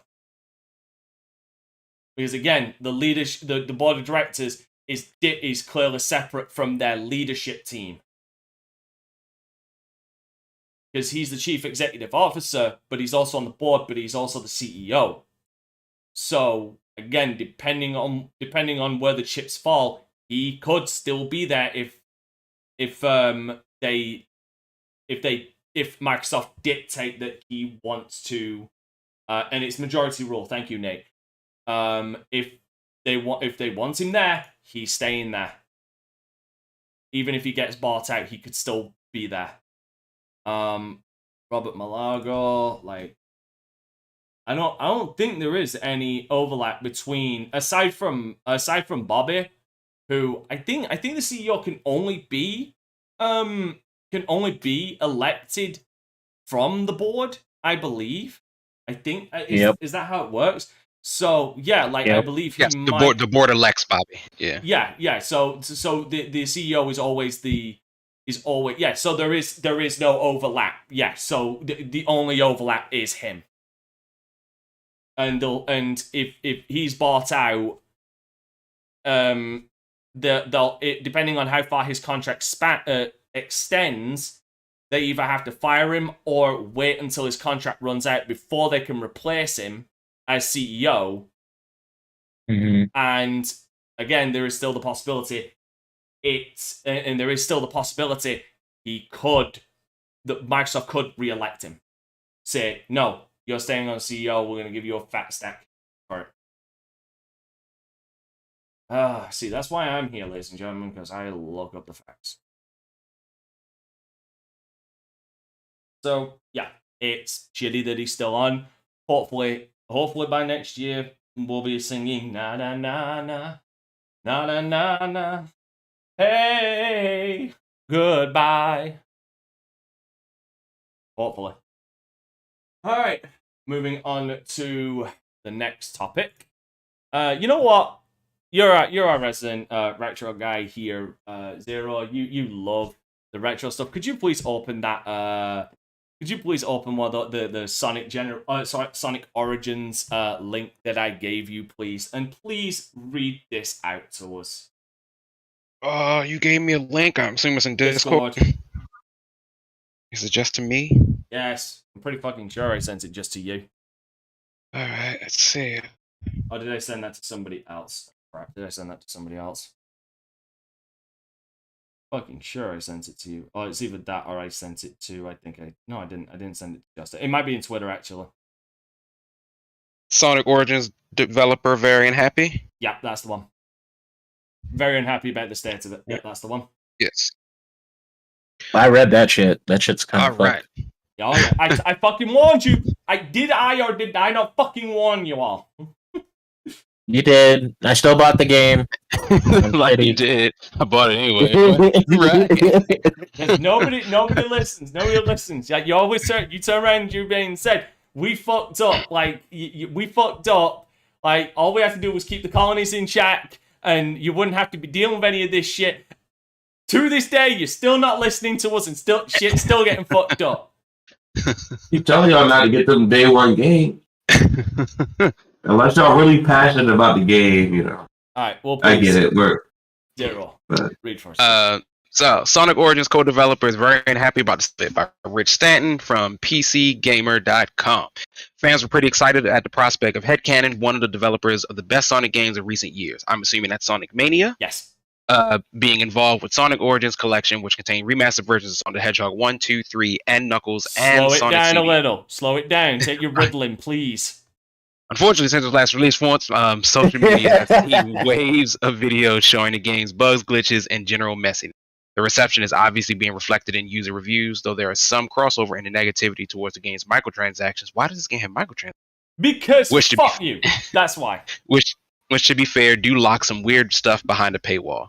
The new game has bugs, is not the most stunning story, but it is curious that this has happened with what must be the most frequently re-released games ever made. Like you think Sonic Team would have handled things after so many years. Very true. Or maybe not. Developer Simon Stealth Tomley, founder of Headcanon and a program on Sonic Mania, was responsible for the Sonic 3 and Knuckles portion of Origins. A fair few issues have been spotted with this, including level skipping, glitches, and Tomley took to social media to express his own frustrations at the conditions under which Sonic Origins was developed. This is frustrating, writes Tomley. I won't lie and say that there weren't issues in what we gave to Sega, but what is in Origins is also not what we turned in. Integration introduced some wild bugs that conventional logic would have one believe were our responsibility. A lot of them aren't. That's rough. Tomley goes on to say that we knew going in that there would be a major time crunch, and we worked ourselves into the ground just to meet it so this would even be made and released. You could all that crunch for something terrible. He goes on to acknowledge that Headcanon submitted build including some actual mistakes, some overlooking, some rush jobs, some stuff we noticed but weren't allowed to correct near the end. It's absolutely not perfect, and some of it is from us. It's complicated. However, Tomley claims Sega introduced more bugs that weren't in Headcanon's build and wouldn't allow Headcanon to make major fixes as the game approached launch. It wants to work on fixing the issues people have found, but doesn't know yet whether it'll be able to. Every one of us is very unhappy about the state of Origins and even the Sonic 3 component, writes Tomley. We weren't too thrilled about its pre-submission state either, but a lot was beyond our control. The developer goes on to acknowledge that talking about things at this public can be considered unprofessional and can hurt our relationship with Sega, meaning no Origins updates and no further 2D pixel Sonic games from us, but there is just too much scrutiny over things that both are and are not related to us. And I don't want to sit back in silence while people are asking why and how things happen to a product they put so much hope and money into. The thread ends with a reiteration of Headcanon's desire to fix that game's issues and his commitment to Sonic. Tom Lee also repeatedly stresses what a complicated endeavor developing a game is, and that he's not fighting with Sega. And no, I've not cut off Sega. I'm willing to do more work under the right conditions. Whether they want to work with me again is an entirely separate matter. I'd seen a few of these Sonic Origin bugs floating around over the weekend and just vaguely amused by them rather than overly bothered. But clearly, this is a fan base with high expectations. Arguably, a re-release package should have been easily capable of delivering. As for headcanon and Sega, as Tom Lee said, it's probably not the wisest move to be calling out Sega if you ever want to work Sonic games again. But then the reason he and others work on these projects with such dedication is that they're clearly big fans themselves, which is completely cool and arguably why something like Sonic Mania was as good as it was. But you do wonder whether it also makes Molehill sometimes seems like Mountain. No, absolutely fucking not. Not in my opinion. Yeah, I don't know if I agree with that and how he ended that either. No. Okay, I want to go down the board first of all. Jube, go on. What do you think? You bought it. Yeah. I mean, I haven't played it. I bought it, but I haven't played it. So I can't speak from firsthand, but from the sounds of it, it's kind of shitty. Especially if it's a case of like, hey, we handed in this code and then something y'all did like fucked it up in the back end. Like, that's not great. Nope. Because who's gonna catch the flag for that? You know what I'm saying? Like Twitter, everybody, like social media is gonna talk about it. Like, that's just kind of fucked up on Sega a little bit to do. Hopefully they can get that figured out. So I look forward to playing those games. I love those games from my childhood. You know what I'm saying? So yeah, when I actually get around to playing it, I'll have something more to say on it. But it's just a shitty situation. All right, Farrell, what do you think of the situation? I mean, I think it's kind of, I think it's kind of shitty, but I think on his end, I think it was kind of unprofessional because at the end of the day, Sega's going to take the hit for that game, releasing it in a bad state more than headcanon or anyone else's. So I think I think it wasn't wise for him to speak out. I think he knew it wasn't wise for him to speak out, based on, his own comments. But, I think that's just, this is just a risk that we run in today's age of buying games. Day one is there's a good chance that they're going to release with some sort of bugs. It's just a matter of how crippling that bug is going to be or isn't going to be. All right, fair enough. Omar?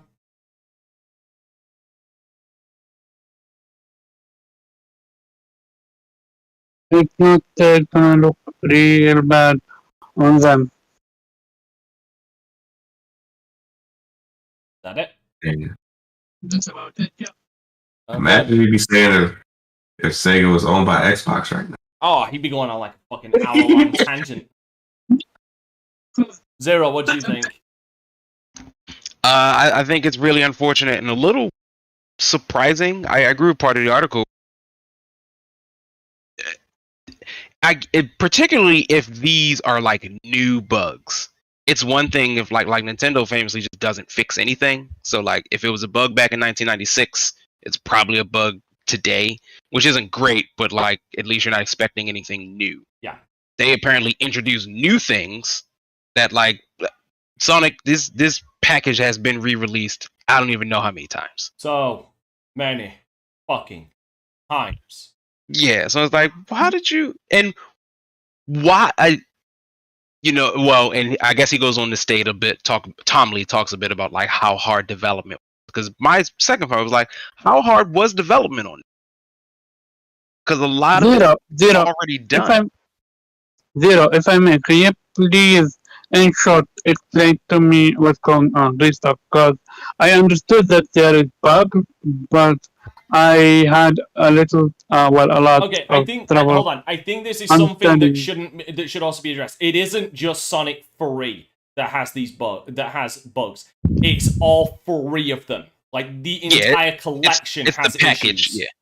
So long story less long, the entire Sonic Origins package is a apparently buggy mess. And the problem is the version that headcanon, the version of Sonic 3 headcanon gave to Sega was it had some issues, but nowhere near as many issues as what it did on release. Meaning new ones were introduced when they integrated it into the Origins package. So then that's unacceptable, and I really hope that people ask for the refund. yeah, and the reason why this guy is speaking out, partially because he was like, I don't want to get blamed for this. He probably spends enough time on the internet and Twitter to be like, they're gonna try to blame me for this. This is, yes, we made some mistakes, but we did not deliver that product. That is not what we did. And then when we tried to fix our mistakes, we were told no. Yeah, that's So like, yeah. yeah, that's something that, like, are you done? Because I really want to jump on this right now. But the last thing I'll say is that I Then I agree with, really hope they get sued for this one. Because now, No, they're not gonna get sued, Omar. Grow up. Please, Zero, Yeah. continue. grow up. I said I agree. The one thing I do agree with Pharaoh, I don't know if he actually might have been safer than he thinks, because people definitely would have laid the blame at Sega's feet for this, because we've been seeing Sega mess Sonic up for decades now. Like, I don't think a lot of people actually even know who Headcanon is. Yes, they should. do. No, they do. Like, That's where I'm going to like expand on a couple of things for you. Go ahead, I'm done. Right, yeah. So here's the reason why I'm glad that he actually spoke out, because Headcanon is comprised of Sonic ROM hackers. Like, these guys started off doing these Sonic ROM hacks. They started off doing all that stuff. They are as deep in this they are as deep in the Sonic fandom as you can get without actually fucking dressing up in fursuits and being really weird about it. Do you know what I mean? So they know the pulse of, they've got their finger on the pulse of everything when it comes to Sonic. They are seen as the darlings, like the ones who made it, the ones who could bring back Sonic, especially when they did Sonic Mania, which I believe outsold Sonic Forces. So to turn around and say that nobody knows who they are, no, the people know who they are. Sonic fans know who Headcanon are. Like, they've known them for years because they've been around for years doing ROM hacks and ports. Christian Whitehead being, I believe, one example of that. I believe he works at Headcanon Games. But the thing is, yes, I believe he does work at Headcanon. Now, here's the thing. He knows for a fact that the reputation, like, this is going to be something, because their name is attached to it. They know that they are going to get some form of backlash because nobody knows the behind the scenes of how this stuff really works. Like, you see Headcanon's name on this, you're expecting this to be you're expecting this to be Sonic Mania, handled with care, love for the series, right? So he's jumping ahead of all of that, saying, no, this isn't our bullshit. Because again, he comes from that same fandom of people. He comes from that same tired fandom of Sega fucking up Sonic for so goddamn long. So he's jumping ahead of it, saying, yeah, we there might have been some issues, but we didn't fuck up this bad. So that's why I'm glad that he jumped ahead. That's why I'm glad that he did it, and that's why I don't see it as unprofessional. Because, like, let's be frank here. This is the kind of shit that we've wanted developers to do for ages. We've wanted them to call out these big corporations who, and this is something y'all seem to have jumped over, crunch these studios. Because he said even in that article, like, we were crunching to get this done. Like, I'll need to find the specific quote, but like no, he flat out said, like, we crunched a lot to get this done. Yeah, because it was a passion project. Yeah, and they were working on one game. They were just working on Sonic 3 and Knuckles, which makes me question how long was this game actually in fucking development for? Like, and also, and perhaps you know better than I, like, because this isn't Sonic Mania, which was like a brand new game. Yeah, isn't Origins just sort of a, I guess, remastered of all the originals? Yep. Is that what this is? Yep. Which is not the first time it's been done either, because if I recall correctly, the ports on mobile for Sonic were I believe Christian Whitehead did a port of Sonic 1 for mobile that ran buttery fucking smooth. Yeah, and that's why I asked again.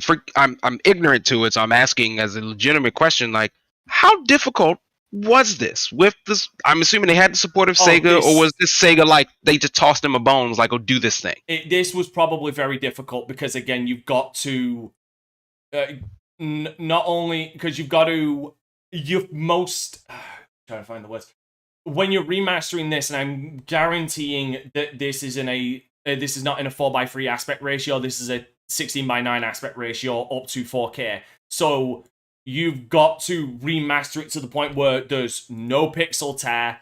Like the pixels are not blown out. Like if you use an emulator and you don't use any filters and you port it to a 16:9 aspect ratio, the pixels just get blown up and it looks fuck ugly. Yeah. Yeah, they would have to have redone all of that. Like that's what would have had to have gone into this. For that very goddamn reason. I'll put up some footage for people to see. Because it would not surprise me if if sprite work was redone. Here's some footage for Sonic 3. You'd also have to think about pixel extension. Like we need to extend the screen without stretching it, so we need to show more of the level ahead of itself. Do you know what I mean? Like originally, the game only showed this box. We need to show what's going on out in this direction as well. So significantly more than I guess I'm assuming. Yeah, significantly more than you would assume. Just because again, this isn't just a simple port. At least not to the naked eye, it isn't. So the fact that again, Headcanon were asked to do this, which I guarantee you, they had less time to do this than they did Sonic Origins, Sonic Mania, which was done from the ground up. So, yeah. Oh, and I also think they had to redo the music as well, because there was a lot of music for Sonic 3, if I recall, that they could not use. Because of Michael, I believe, because they finally admitted Michael Jackson's involvement in writing some of the music. Like, some of the music had to be redone. Yeah, the MJ soundtrack. So, yeah, no, this is why I'm glad he's calling them out, because, like, you threw them this game, you probably gave them a very short fucking time frame to get this game out, because I guarantee you they wanted to get this game out in hype for the new TV show coming out, as well as Sonic Frontier that got announced shortly after. Like, it would not surprise me if this was a rush, if this was a crunch. It was a crunch job, but like a lot more crunch than we expect. And the fact that Sega is also telling them, no, you can't fix this shit, is kind of like, the fuck are you playing at? Like, if this ain't just straight up malicious sabotage, this is pure stupidity. You know what I mean? It seems odd that like they would not treat the guys who make care. That they didn't, and I don't know what the hell Sega's working. I'm sure they have stuff coming, but it's like these are the guys who basically helped revive Sonic. Sonic Forces was okay, terrible. And what was the other one with old Sonic and new Sonic? That one was all right. No, Generations was the last great. The last Sonic game I can point and say, this looked like it had some loving care and attention to it. Like, everything else, like, I can't say really did. I mean, God, let's look at the fucking port of Sonic Colors. Do we need to remember how much of a travesty that was? Yeah, but nothing shined like Sonic Mania shined. No. This is why we see, he indicated basically, because this is unacceptable. And because he crunched so much, like, nah, dude, This is fucked up on so many levels. Yeah, because it feels like what was the point of all the hard work? So seriously, like I did this for you guys, and I even worked extra hard, and this is how you want me? Eat shit. Basically. And Omar needs to. The only thing I'm taking away from this is Omar needs to fix his fucking internet. Oh, then I need to give me a second. I will go to my PlayStation for my laptop. 1 second. But yeah, yeah, because like because the thing is like I said, Sonic Mania was a game for the fans by the fans. So you put that reputation, and you turn around and say you put that in, then you put that reputation you put that name's reputation on the developer list of Sonic Generations, like especially again going into the microtransactions crap that I said was going to be a problem, and lo and behold, I was fucking right again because I know my shit. Like if you have built yourself up as being, it's the CD Projekt Red situation. Like they crack out all these great Witcher games. People believe they can do no wrong. One fucking bad game ruins. Like, yes, it's not 1-to-1, but the point needs to be made. Like, one game ruins that entire reputation you spent years building up. Like, that is what this guy was trying to get ahead of. Like, our name is attached to this dumpster fire, undeservingly so. We need to get ahead of this, and because it isn't our fault. I should not take the silver bullet meant for the werewolf. The werewolf should be the one taking that silver bullet. Yeah, I get it. I'm not going down for you, Sega. I will not. Yep. I love your franchise, but I am not dying for you. Yeah, I will not die so you can live. All right, anybody got any closing thoughts on this aside from Omar? No, I said my piece. Okay. Vero, Jube, any final thoughts? Oh, good. Was that clear with my words? Yeah, you're good. You're good, Omar. All right. And I guess for the final news, we'll move over to some good news for the Xbox guys. You could use it. You deserve it. You deserve some good news. Yeah. Xbox has outsold the PlayStation 5 in Japan for the second time. So the Xbox Series X and S have outsold the PlayStation 5 in Japan for the second time.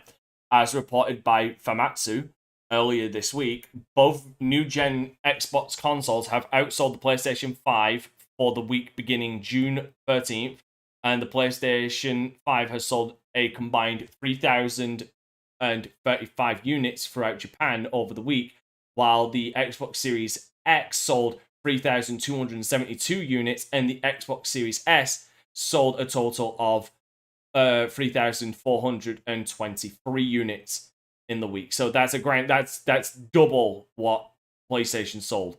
Because I'm assuming when they say PlayStation's it's sold combined.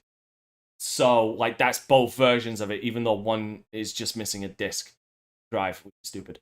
This taking into account sales on both the digital-based, disc-based and digital-based versions of the PlayStation 5 console. By the way, the former managed to sell a total of 2,375 units over the course of the whole week, while the cheaper all-digital version of Sony's new gen console shipped just 664 units. In fact, this isn't even the first time a single next-gen Xbox console has outsold the PlayStation 5 over the course of the week in Japan. Just last month, in May, it was reported that the Xbox Series S by itself had outsold the PlayStation 5 over the course of a week in Japan, posting a total of 6,120 sales, compared to the PlayStation's 2,963. Widening the scope to focus on the whole of Europe, both the Xbox SX actually outsold the PlayStation 5 throughout the month of February, this was actually the very first time both new-gen Xbox consoles have ever managed to outsell the PlayStation 5 over the course of the month, anywhere in the world, since all three new-gen consoles first launched at the end of 2020, which, let's be honest, feels like a lifetime ago at this point. God, you ain't fucking wrong. But for me, I have to question: could this come down to is this a case of Xbox finding their foothold in Japan, or is it a case of supply and demand not being met on PlayStation's side, or is it a factor of both? We'll start with the Nintendo guy, because no news that Nintendo's selling well. Zero, what do you think? Well, first, you know, hold on. First of all, I need to ask: is Mario Kart 8 still at the number one sales of Nintendo games? Come on, Doug. You already know the answer to that. Although I think in UK this week, Arceus. No, not Arceus. Three Hopes, because that just dropped. I think Three Hopes is number one. Oh, yeah. Oh, yeah. It is. Believe me, I think yeah, Three Hopes. But Mario Kart 8 is still on there, right? Along with Arceus and probably Animal Crossing. I'm gonna fucking check. For shits and giggles, I'm gonna fucking check. Go ahead, continue. So you know, good for Xbox. I sort of hate to answer a question with another question, but like I sort of wonder as well: is this a combination of many things, or is it just one thing? Is it a supply issue, or has Xbox sort of figured it out a little bit in Japan about like how they need to capture this audience? And I'd love to see what games they're playing. Because is Game Pass the thing that's sort of selling them on it? So the multitude of like just various games all at once. Because we don't know, because Kofi won't just bite the bullet and buy a damn Xbox and create a Japanese account. It's not scoops. Well, we can't ever fucking put his feet to the fire on that, because Kofi's never fucking here. I mean, we could like get updated reports from him though. We can just request that throughout the week. Like, listen, we got a show coming up. I need you to send me some reports on what's happening. We'll discuss. Pre-recorded report. And now to Kofi with the Japanese news. Kofi? Yes. Most played Japanese games on Xbox in Japan. What are most played games in Japan? Because I'd be curious, like, what are they playing? That makes the Xbox sell more. Is it just third parties? Are they just waiting? I'd also be very curious. I've never really known how well do exclusives handle over in the Far East, or in UK. Are they as important? I know they're very, very important here, but like, are they as important as it is there? So if it's a supply thing, is it just like, well, I want to play video games, so if I can't get a PS5, I will just get an Xbox till I get a PS5, and thus putting people in that ecosystem. You honestly think people are settling though? I mean, I don't believe in buying something you don't want. Yeah, that's true. Saying? Like if you really didn't want that, like, I'm sorry, no, it doesn't matter how down. If I don't want something, I'm not going to buy it. That's true. That's true. Like if I can find enough reasons to not want it, like, I'm not gonna buy it. Well, I'd say that works if exclusives are being sold at a good rate, but if we all know exclusives don't make up majority of the games that are actually bought. No, I'm not saying if they sell the most. I'm saying if they're doing healthy numbers. If exclusives are doing healthy numbers, then no, it's definitely not a case of that. But if it's a lot, if like they're literally in the bottom pile and like the top 10 is taken up by third parties like a Yakuza game or something, then I would say it might just be them biting the bullet and just getting a next gen console because they can't get another. And I get, well, even if we speak to just if I want a PlayStation, hold on, so what you're saying is they just want to play games. Yeah, that's the thing. I wouldn't call it settling. They just want to play games. They don't care at this point. They just want to play games. Let me just. The problem is there's no like numbers. Or like I'm literally looking up top selling Xbox games in Japan. There is fucking nada. Like all I'm finding is the top 100 best-selling games in Japan 2021. No fucking surprise. All 10. Actually, no, this is surprising. There is one caveat to this. Like fucking number 1 is Monster Hunter Rise, Pokemon Brilliant Diamond and Shining Pearl, Mototaro Dentisu. I can't spell that. Super Mario 3D World plus Fury World, Ring Fit, Super Mario 8 Deluxe. Jesus Christ, how is that still the top selling game of 2021 in Japan? Jesus, number 6. Okay. Like it's dominated by Switch. Like it is absolutely fucking dominated by Switch. So I'm on Xbox Japan's website, and I'm in the popular game section, and I'll just ring out the top 8. Elden Ring. Does game sales in Japan, do they count their digital sales when they do their number drop? Yes, I think I'm on Xbox.com's website, and I filter by popular games. You know, like how we do here. Hold on, Xbox.com. Popular games. Like they have like a little slate. Could you send me that on Twitter, please, so I can bring it up for the stream? Let's see. It's simple, copy and paste. Yeah, but I'm working on it. Let's see. And you also think that hold on, because I think there is also an economical reason.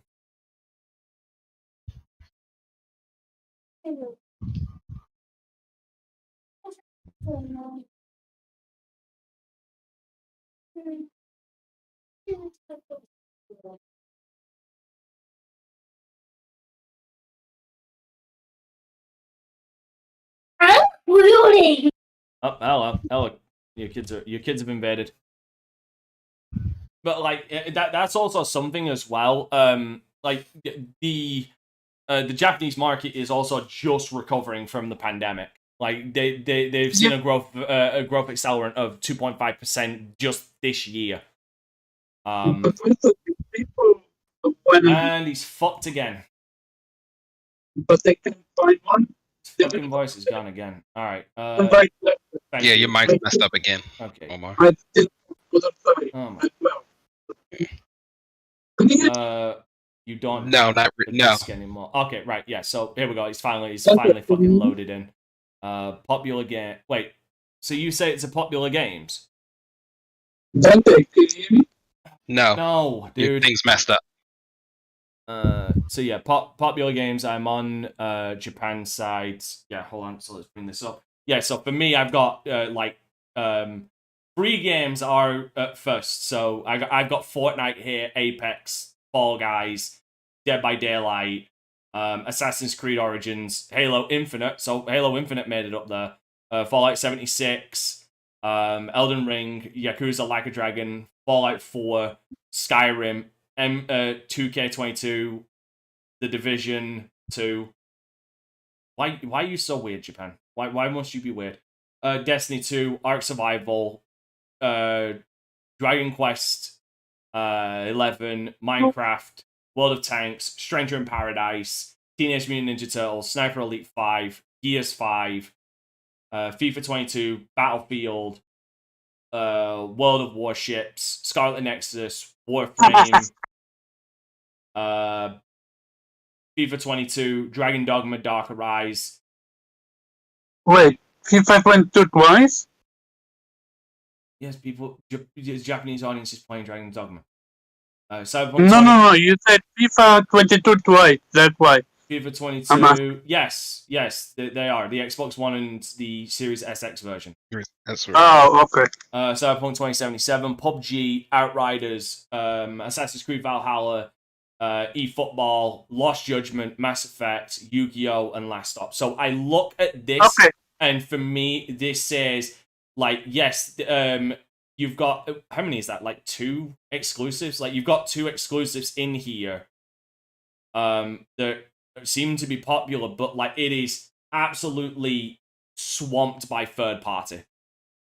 Yeah, so I'm gonna say something I was trying to say, but for some reason Mike was not catching it. If you want a PlayStation 5 or Series X, vice versa, and you can't find one, and you really want next gen, you're gonna go for the other one. I've seen it multiple times, including in the USA and Europe. It's just a matter of. I want these examples. Like, I'll turn around and say this.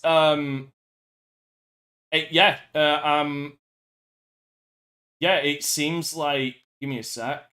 I'm just scrolling that. Holy shit! Fucking hell, PC gaming in Japan ain't no fucking joke, apparently. Like, it's got more. I think it had more fucking pages. But yeah, like for me, that to me says that people just want to play games, so they're just reaching out for anything they can get their hands on. And that's not to shit on the. I'm glad that Xbox is starting to sell. I'm glad that it's finding a foothold in Japan. I hope, because I feel like, because the one benefit out of this is with them selling more, maybe they can start getting rid of some of the trepidation that the Japanese audience had to an American console, and open them up to more games in the Xbox library, and bring some more of that Japanese audience around. I could see that.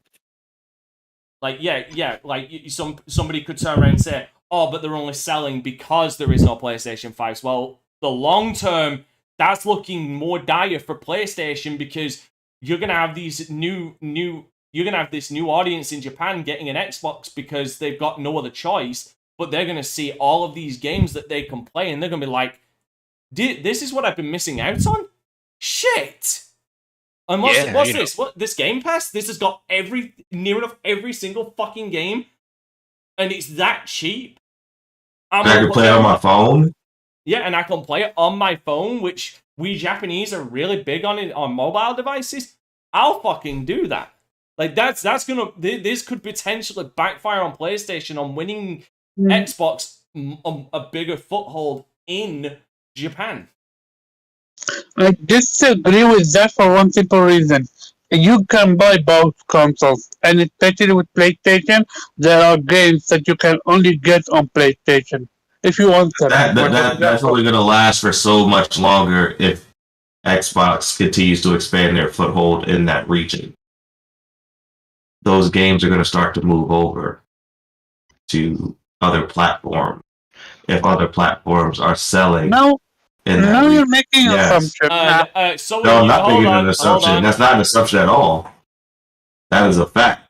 You're gonna go. No, you're making an assumption that's gonna happen. I'm not making an assumption at all. I want you to eat dick, because you're also making assumptions.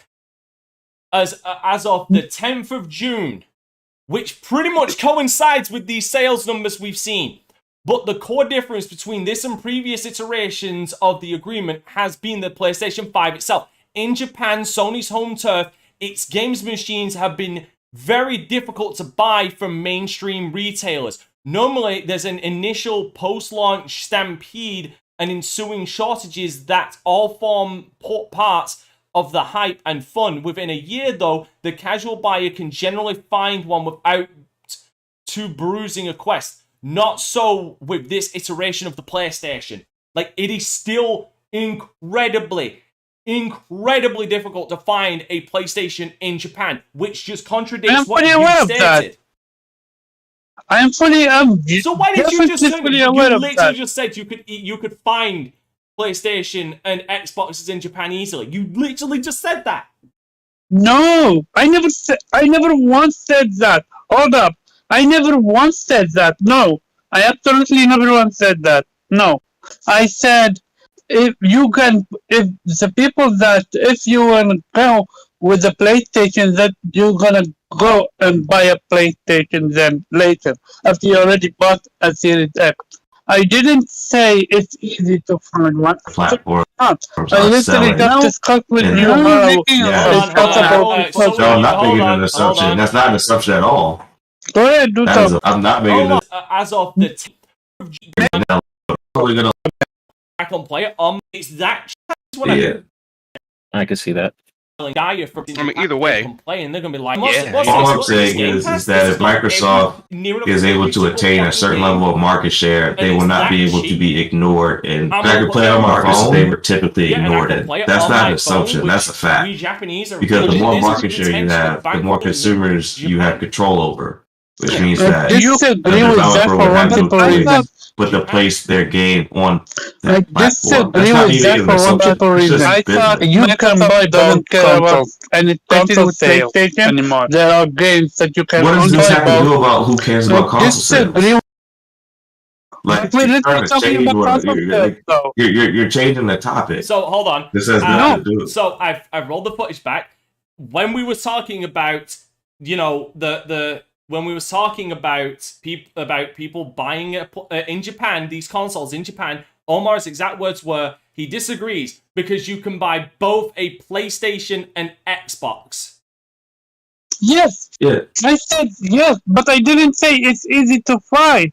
I said that you can the both problem buy is, one. you With that can't for one buy simple both. reason. The problem is, Omar, you can't buy both because it's really fucking hard to get one in Japan, which is the place we're talking about. I am fully aware of that. I'm just talking in the sense of if you already bought an Xbox and you really want a PlayStation, then you're gonna go and buy a PlayStation when it's available. Just the concept of just because you have bought console doesn't mean you're not gonna go get another console. That's it. I never once I don't said think- it's easy. I don't think they're as box loyal as we are. I think they're just games loyal. So I think if they get the games that they want and they already own the platform, I don't think they're necessarily they have to have a PlayStation or they have to have an Xbox. They just have to have the games they want. Yes, you and know, most of the a big, you know, we've said it for a long time that space is a big factor in a Japanese home. Very much so. So it's not there's no incentive to own two consoles if you already have limited space. If the one console's providing everything that you need. Now I agree with you. If you know, if games that they want aren't making it to the Xbox, then there's probably a good chance that they'll go pick up a PlayStation or they'll play it on their PC, you know, a laptop or whatever. Maybe like the Final Fantasy games. Like that would be my only like to me off the top of my head, that's legitimately maybe I'm trying to think of any like Japanese the Japanese games that I know of that are going exclusively to the Xbox because really like if anything like a lot of the Japanese games seem to be going to Switch. Yeah, because I mean like I guarantee you the Japanese audience is going wherever the fuck Monster Hunter goes. They don't care about the box. Which has been Switch. And again, that was the top selling game in Japan for 2021. It's like, you know, it's just like doom and gloom for Sony with Xbox in Japan isn't based on the boxes. It's based on if Xbox can really get that mobile thing pushing out there, then it would be a two-legged race between Switch and Nintendo at that point. I mean, Switch and Xbox at that point with the whole mobile thing. That's the biggest gameplay segment in Japan is mobile. So, I mean, this console stuff is cool to talk about, but we already know that mobile is king over there. Mobile And I and wanted, do portable we is king. know from a country basis, like how do they play? When I'm thinking of like the PS5 exclusives, like is Forbidden West popular in the Far East? I can fucking check. Like Demon Souls, yes, because that's from Software. But well, I can check that up as well because you gotta remember that was Blue Point, so like it might they might have looked at it with trepidation. But again, I'll look. Yeah, like I don't expect Halo to sell well in Japan. I never Yeah, have. the only game that they want maybe is Starfield, because apparently they're big on Bethesda, according to Kofi. Yeah, so that might work. I don't Gears, probably not. I mean, they just see that. Yeah, they just feel geared toward a Western audience. And same with Forbidden West and like Days Gone.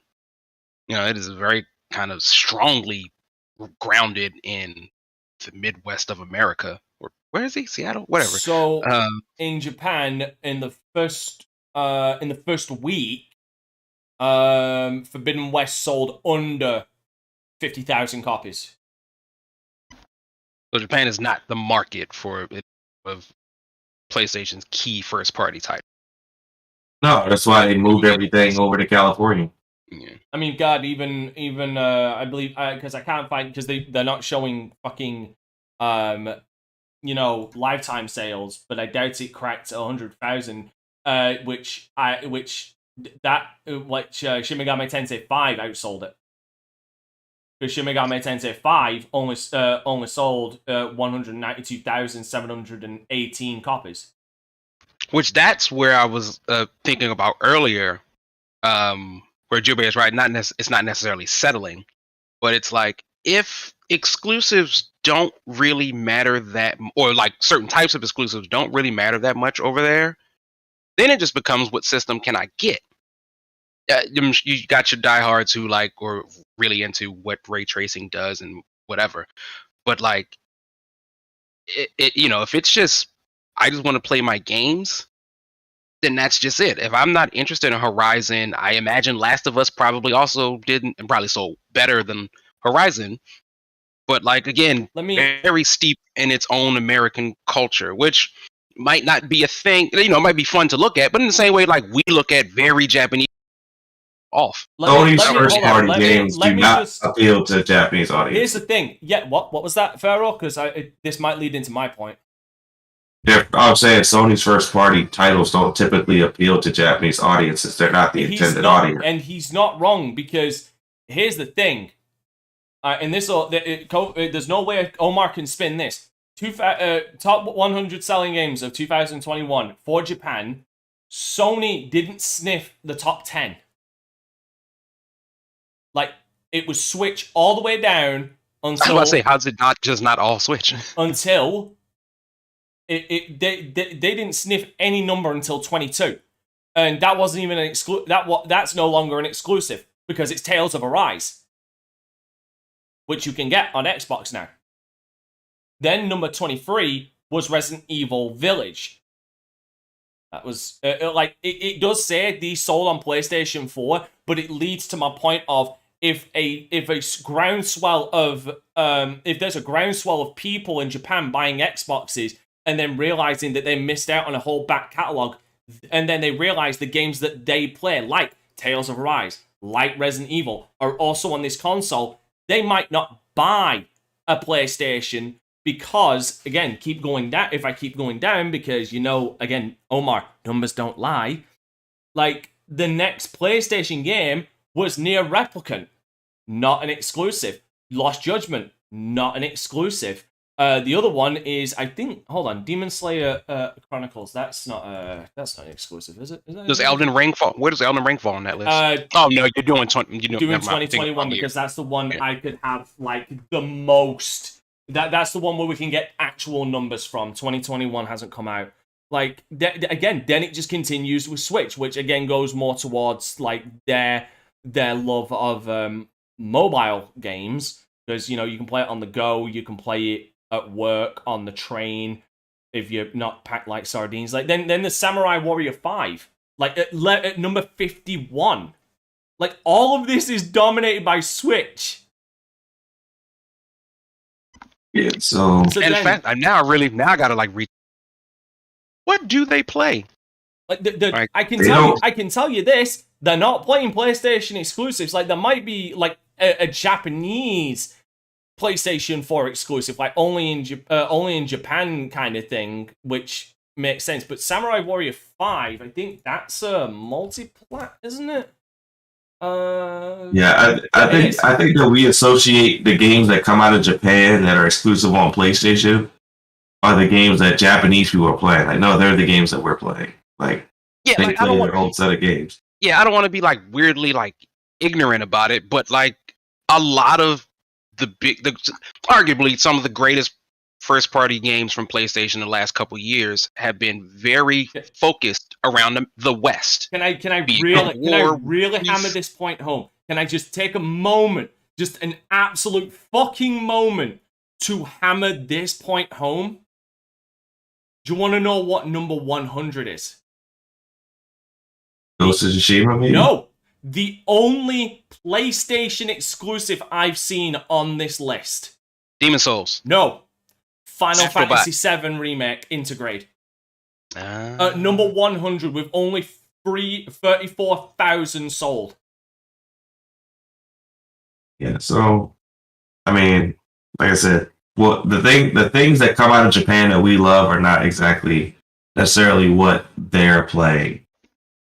So.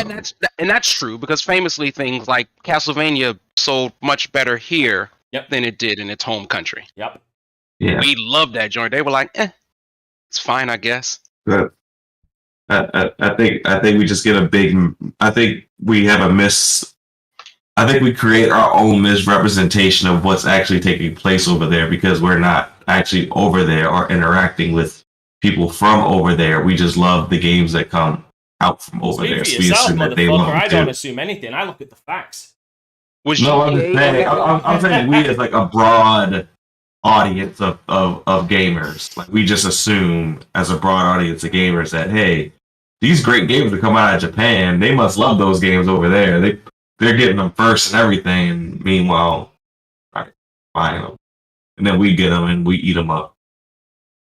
Yeah, I mean, it's interesting. Was GTA on that list at all? Yes, Dante? actually, it was. Shockingly, GTA 5 was. Which number? Give me a minute. Higher than 100. Was it higher than 100? It only goes to 100. Ah, okay. We all love a little mayhem in our lives. That's even Japanese people. Well, no. What I was trying to think again. I'll probably just sound stupid, but I was just trying to think of like culturally, GTA is famously made by Call a of bunch Duty of Vanguard is on here at 70. It sold 55,000 goddamn fucking copies. Right. Like everyone wants to be John Wayne. Yeah, like GTA is famously made by a bunch of non-Americans in their perception of what America is. Nappy, you need to hold on. Nappy, you need to understand the Lost Judgment one you're seeing. It's actually twice on that list because it's counting the PS4 version and the PS5 version. Like Lost Judgment, I expect, or just Judgment as a whole, or you could, because like that's closer to at least I'm sure it's a mash of their various cultures, but that's closer to their culture than Last of Us. Where like, why would they have any sort of reference for Last of Us if at the end of the day, if you strip it to its bare formula, it's just sort of a boy and his girl story, or boy and his dog, or the boy and his wolf, or whatever.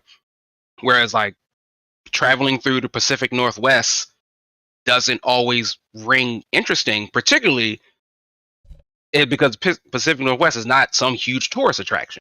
It just exists out there. So it's not like people come from Japan to go visit that place specifically. Some do, but it's not a major tourist trap in like what Miami or New York would be. So if you're traveling through the woods with these people, why is it interesting? Right, so GTA 5 Premium Online Edition, new reduced price version, PS4, is at number 80, sold 45,279 in 2021, making it a total of 135,875. So Nintendo has an absolute stranglehold. Fuck it, dude, like, no joke, it's probably like 90 out of 100. Interesting. That's exactly what I was saying, like, this whole console sale thing is like a cute little discussion for us to have, but Xbox's big thing is going to be getting xCloud running over there so that they could compete with Switch. That's the only way they could go at Switch if they could really get mobile up and running in that region. But need to that partner also, with but here's the big difference though. Here's what you're not taking into account, and this is something I keep telling you that you need to take into account. A lot of these Japanese, the fact that the Switch does so well is because it is portable. Because you can take it on a train. Let me finish. You can take it on a train. You can take it on a plane. You can take it on a bus. You can take it to work. You can take it to all these places where a lot of these places don't have Wi-Fi. I would disagree for major metropolitan Japan cities. I think their infrastructure, internet-wise, is pretty good. I'm pretty sure they have free Wi-Fi throughout the cities and stuff.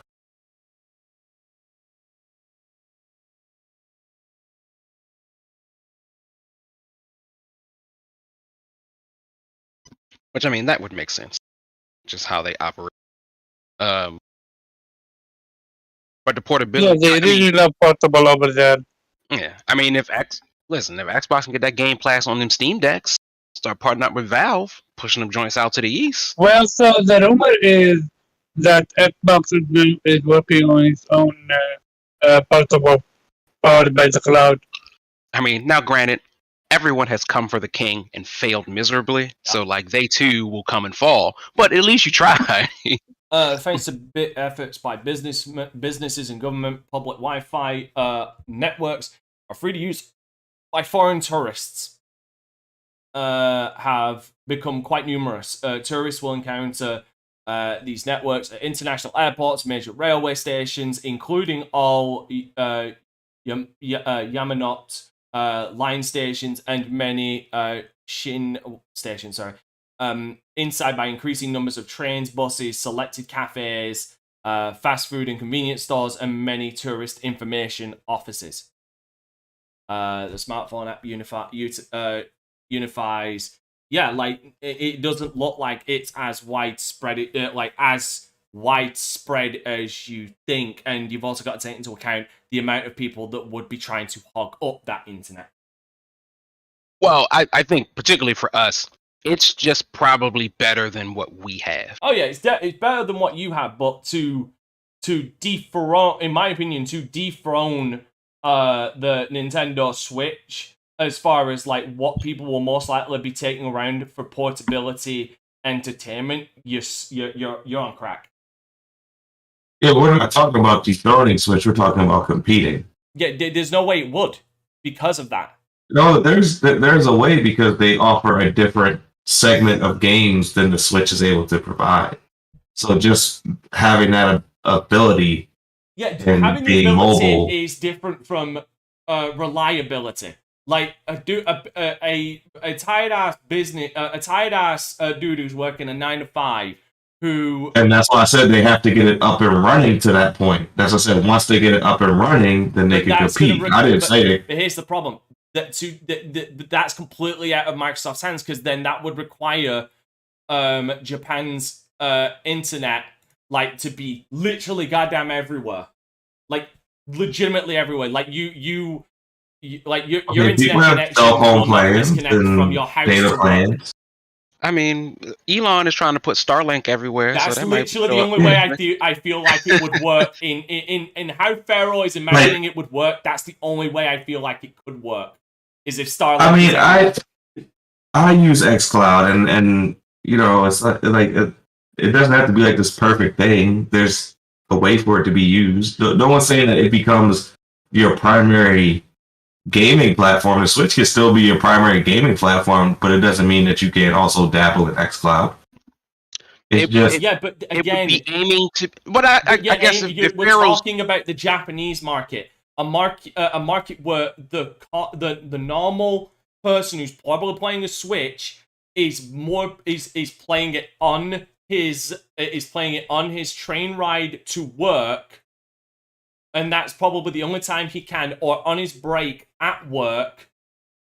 Like that's the kind of market you're after. A person who isn't going to want to fuck around with trying to find, as soon as he realizes, oh, my internet connection is going, fuck this, I'm going to go back to a Switch that doesn't require an internet connection.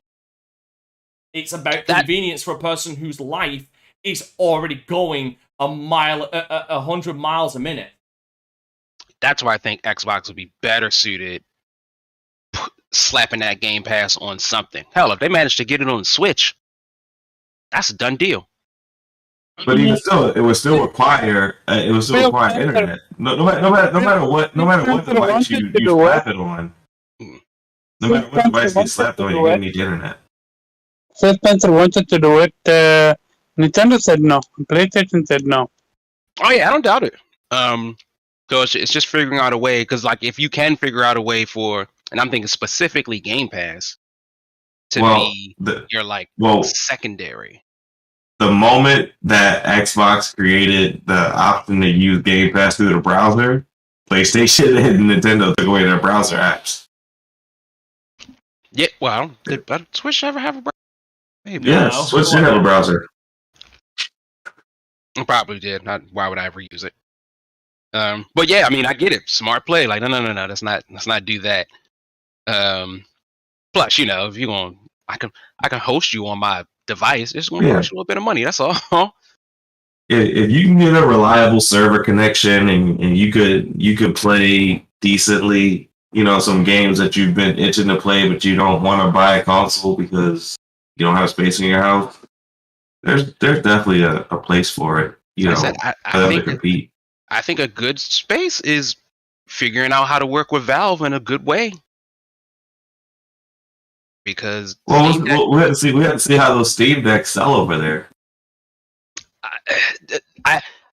I'd be wondering if Xbox could be the thing to help the Steam Deck sell over. Because by themselves, I don't know if they're going to do that well. I think Xbox is the thing that might help. Because even here, Steam Decks are selling well, but like they're not. They're just going. I think they're going to wind up being like a very niche for like the vocal Twitter crowd, people like us. If you don't have a Steam account right now, you're not getting a Steam Deck. Yeah, you already have a Steam account. Yeah. You're absolutely that's right. Basically, who it's limited to is people who already game on Steam. You're not buying a Steam Deck and then figuring out how to create a Steam account and buy your first game. Right. You already have a whole host of games and play them, which is cool. Like, I think that's smart, but it does exist like for that very specific group of people. So you're absolutely right. Like, I don't know if you can get into like, I don't think parents are buying their children Steam Decks for Christmas. Yeah. Jube, you've been notoriously quiet during, well, to be fair, my entire rant. Your thoughts on this whole thing? Like, going back to the main issue that obviously Xbox is actually outselling PlayStation, because that was the original goddamn topic. Because you agreed that this could be, if PlayStation don't get their shit together and get more consoles out there, like, especially looking at the numbers we've seen on what Japanese gamers are playing and buying on the PlayStation, this could lead to a possible groundswell for Xbox when Japanese gamers realize a whole back catalog that they've missed.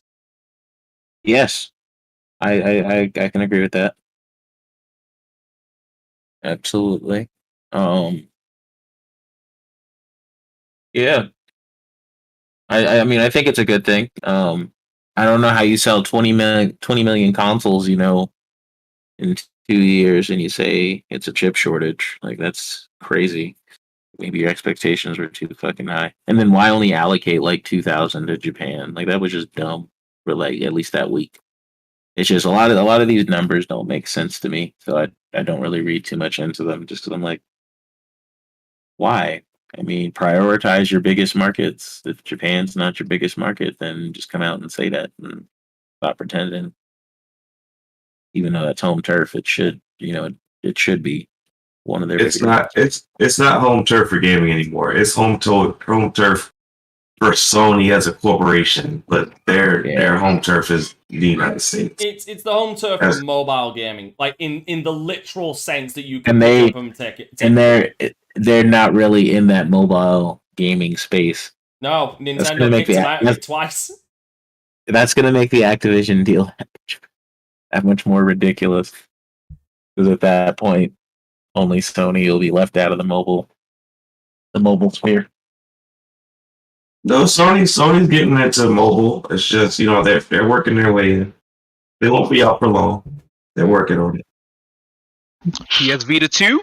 That's what we talking No, about. no. That's what we talking right now? No, we talking cell phone games. Whoa. Give me that PS Vita 2. Like 4K screen. That ain't never happening. Xbox will make a handheld before Sony does again. And I'm not saying Xbox is going to. I'm just saying. All right. I believe in you. Omar, what do you think? I mean, you've been very outspoken, but you've not really given your thoughts on it. Yeah, my thoughts on it. I don't expect it to shift. I actually believe that it's not. I believe. I know PlayStation is working on stuff up to mobile. I would not be surprised if they are also working on something for mobile. They're working on mobile. They're not working on a mobile console, but they're working on mobile. Sure. No, they're working on mobile when it comes to games. They want to put the franchise on mobile. That's gonna inside player. But also, I would not be surprised. Like everything we covered, I'm pretty sure PlayStation is fully aware of that, and they're doing their own thing when it comes to that. So if they look Japan, they look Japan. I find it a stupid idea, but hey, I'm not. Well, they've already lost it. Like Nintendo owns it. Like it's not an if. It's already done. That's so strange, though, right? Like I just remember growing up. Go ahead, Omar. I'm sorry. You mean if they lose it to Xbox? Go ahead. You mean like if they go like the third place? Because Nintendo's clearly the dominant party there. Oh yeah, I can bring up a set of numbers that prove that Nintendo own Japan. But I just remember, would that be enough to make Japanese devs more likely to throw their games on the Xbox? Maybe. Well, I mean, market share. It's all about market share. I mean, goddamn. Okay, I want just ballpark it. Monster Hunter Rise came out in March of 2021. How many? So by the end of 2021, how many copies of Monster Hunter Rise do you think were sold? Probably like 3 million in Japan. How far off? Yeah, I'd say about 4. No, 2,350,693 copies. Just in 2021, that might have hit 3 million by now, obviously.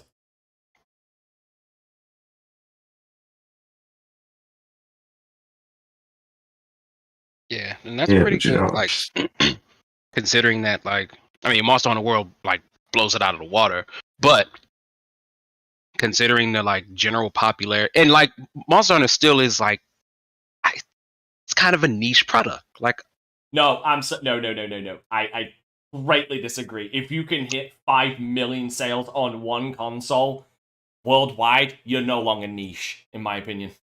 Hold on, let me see what the other one. Yeah, just I cannot remember a single other Monster. No. I'm sorry. If you hit, I take it back. If you hit 9 million copies sold, you're no longer niche. Well, yes, World skyrocket them out of like the super. I agree with you're right. Not like niche, like, but it still feels like, particularly the ones on Switch, like everyone was looking forward to, like if Monster Hunter World had a true sequel, it probably would have sold maybe 20 to 25 mil. But when it jumped back to its sort of portable roots, I think they definitely lost a lot of the world folks. Absolutely. Absolutely not. It outsold Iceborne. But Iceborne's a DLC. You would have to compare Rise to Sunbreak and whatchamacallit that's about to come out. Hold on. I mean, you have to compare I will Iceborne. fucking do that, but like that's an expansion to a game that sold 17.8 million copies. No, that's what I mean. World, just World all alone, not including Iceborne. World is a behemoth. Oh, World is definitely a behemoth, but to turn around and say they lost all of it, like no, because like it definitely there's peaks and valleys. I'll agree with that. No, I mean from World to Rise, not from World to Iceborne. Oh no, there was only one game, and that was Iceborne. Well, Iceborne's the expansion. No, but what I'm saying is the only thing between World and Rise was Iceborne. Yeah, but Rise is on a whole new system that is arguably downgraded from what World was. Oh yeah, but the thing that's is, what I meant by like there's World came out on 3 platforms, sold 18 million, and Rise got half of that on just one. Absolutely, but I'd be willing to bet if Rise was on all 3 systems and was more scaled up, probably would have sold better. Oh no, I'm definitely not. Oh no, I'm not disagreeing with that. Absolutely not. Yeah. I'm just saying more towards the fact that there's clearly a strong swell for Monster Hunter to no longer call it niche because the support is still there since Rise. That's fair, and I guess you don't get like it's over 10 games here. You don't get over 10 games if that niche of a product. Or movies. You forgot there's a movie. No, I'm sorry. There's a what? I'm sorry. I think there's a movie. You're absolutely right to forget that there was a movie. I think I just heard a fart in the wind somewhere. Oh god, it smells as well. It looks bad too. There wouldn't be a movie. It's okay. It's okay. That's how I feel about Dragon Ball. Who would they cast in that movie? Like T.I.? No, that doesn't make a lot of sense. No, who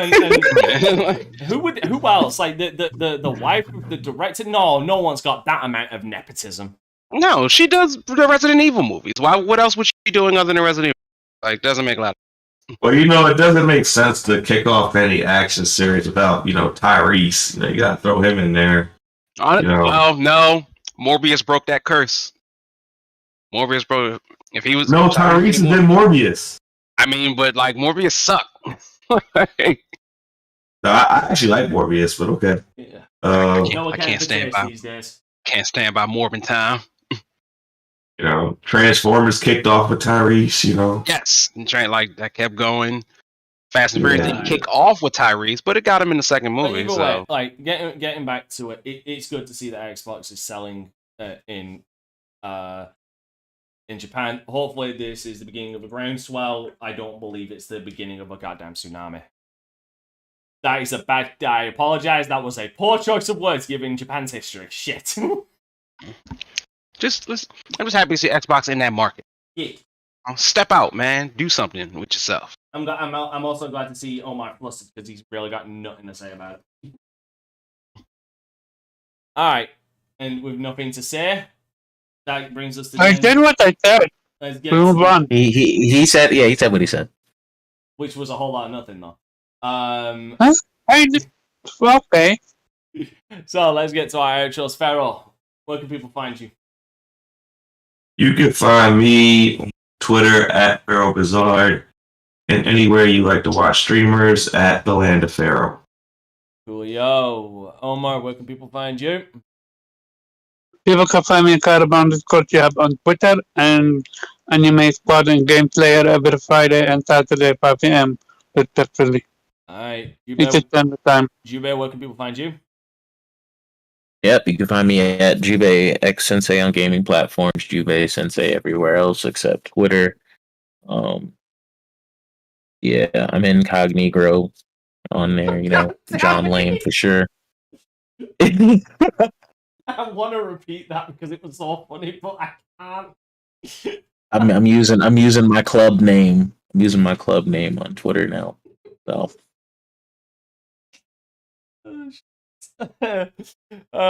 People can find me at Dante Crisis on Instagram, Twitter, and the Dante Crisis on Facebook. You can find me at Dante Crisis as well on YouTube, Twitter, and the live. Currently doing a let's play of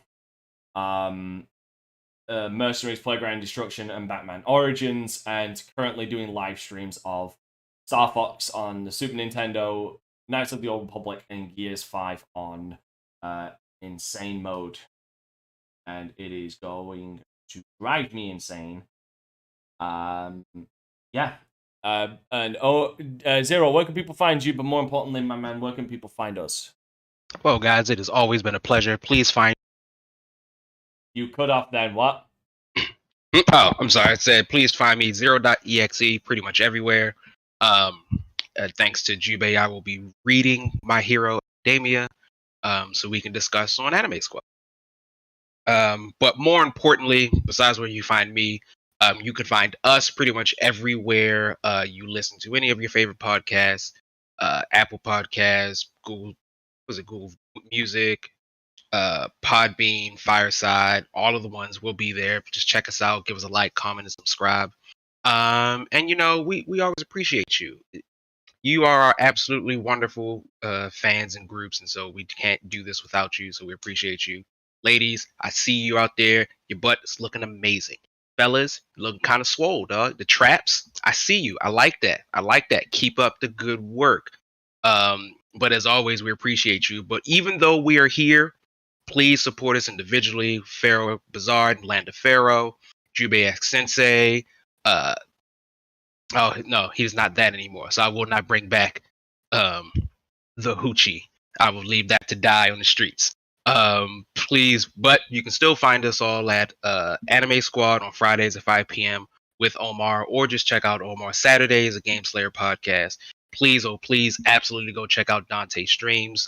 Usually you will find one of us in there, more often than not me, but both Jubei and I have been in there ourselves. So please, absolutely check all of them out. Give a shout out. Shout out to Kofi. I see he's sort of back in the Twitter streets. So like, talk to him, give him a shout out. He should be back soon, hopefully, once everything, slows down for him in real life. But as always, guys, we appreciate what you do. You literally could be doing anything else, but you decided to listen to us, and so we will always appreciate that. So thank you. Yes, ladies and gentlemen, remember, keep it gaming. Okay, we out of here. Peace. I'm on the outside looking in, and I wanna be back on the inside. I don't wanna be left on the outside, all alone.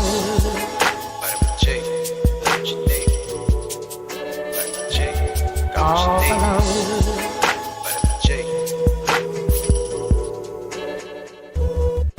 Hey, you rockin' with beats, discussing the heat in the streets. Take over the west and the east. I got what you need, a dose of this vitamin G.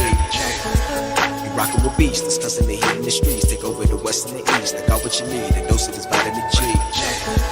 You rockin' with beats, discussing the heat in the streets. Take over the west and the east. I got what you need, a dose of this vitamin G.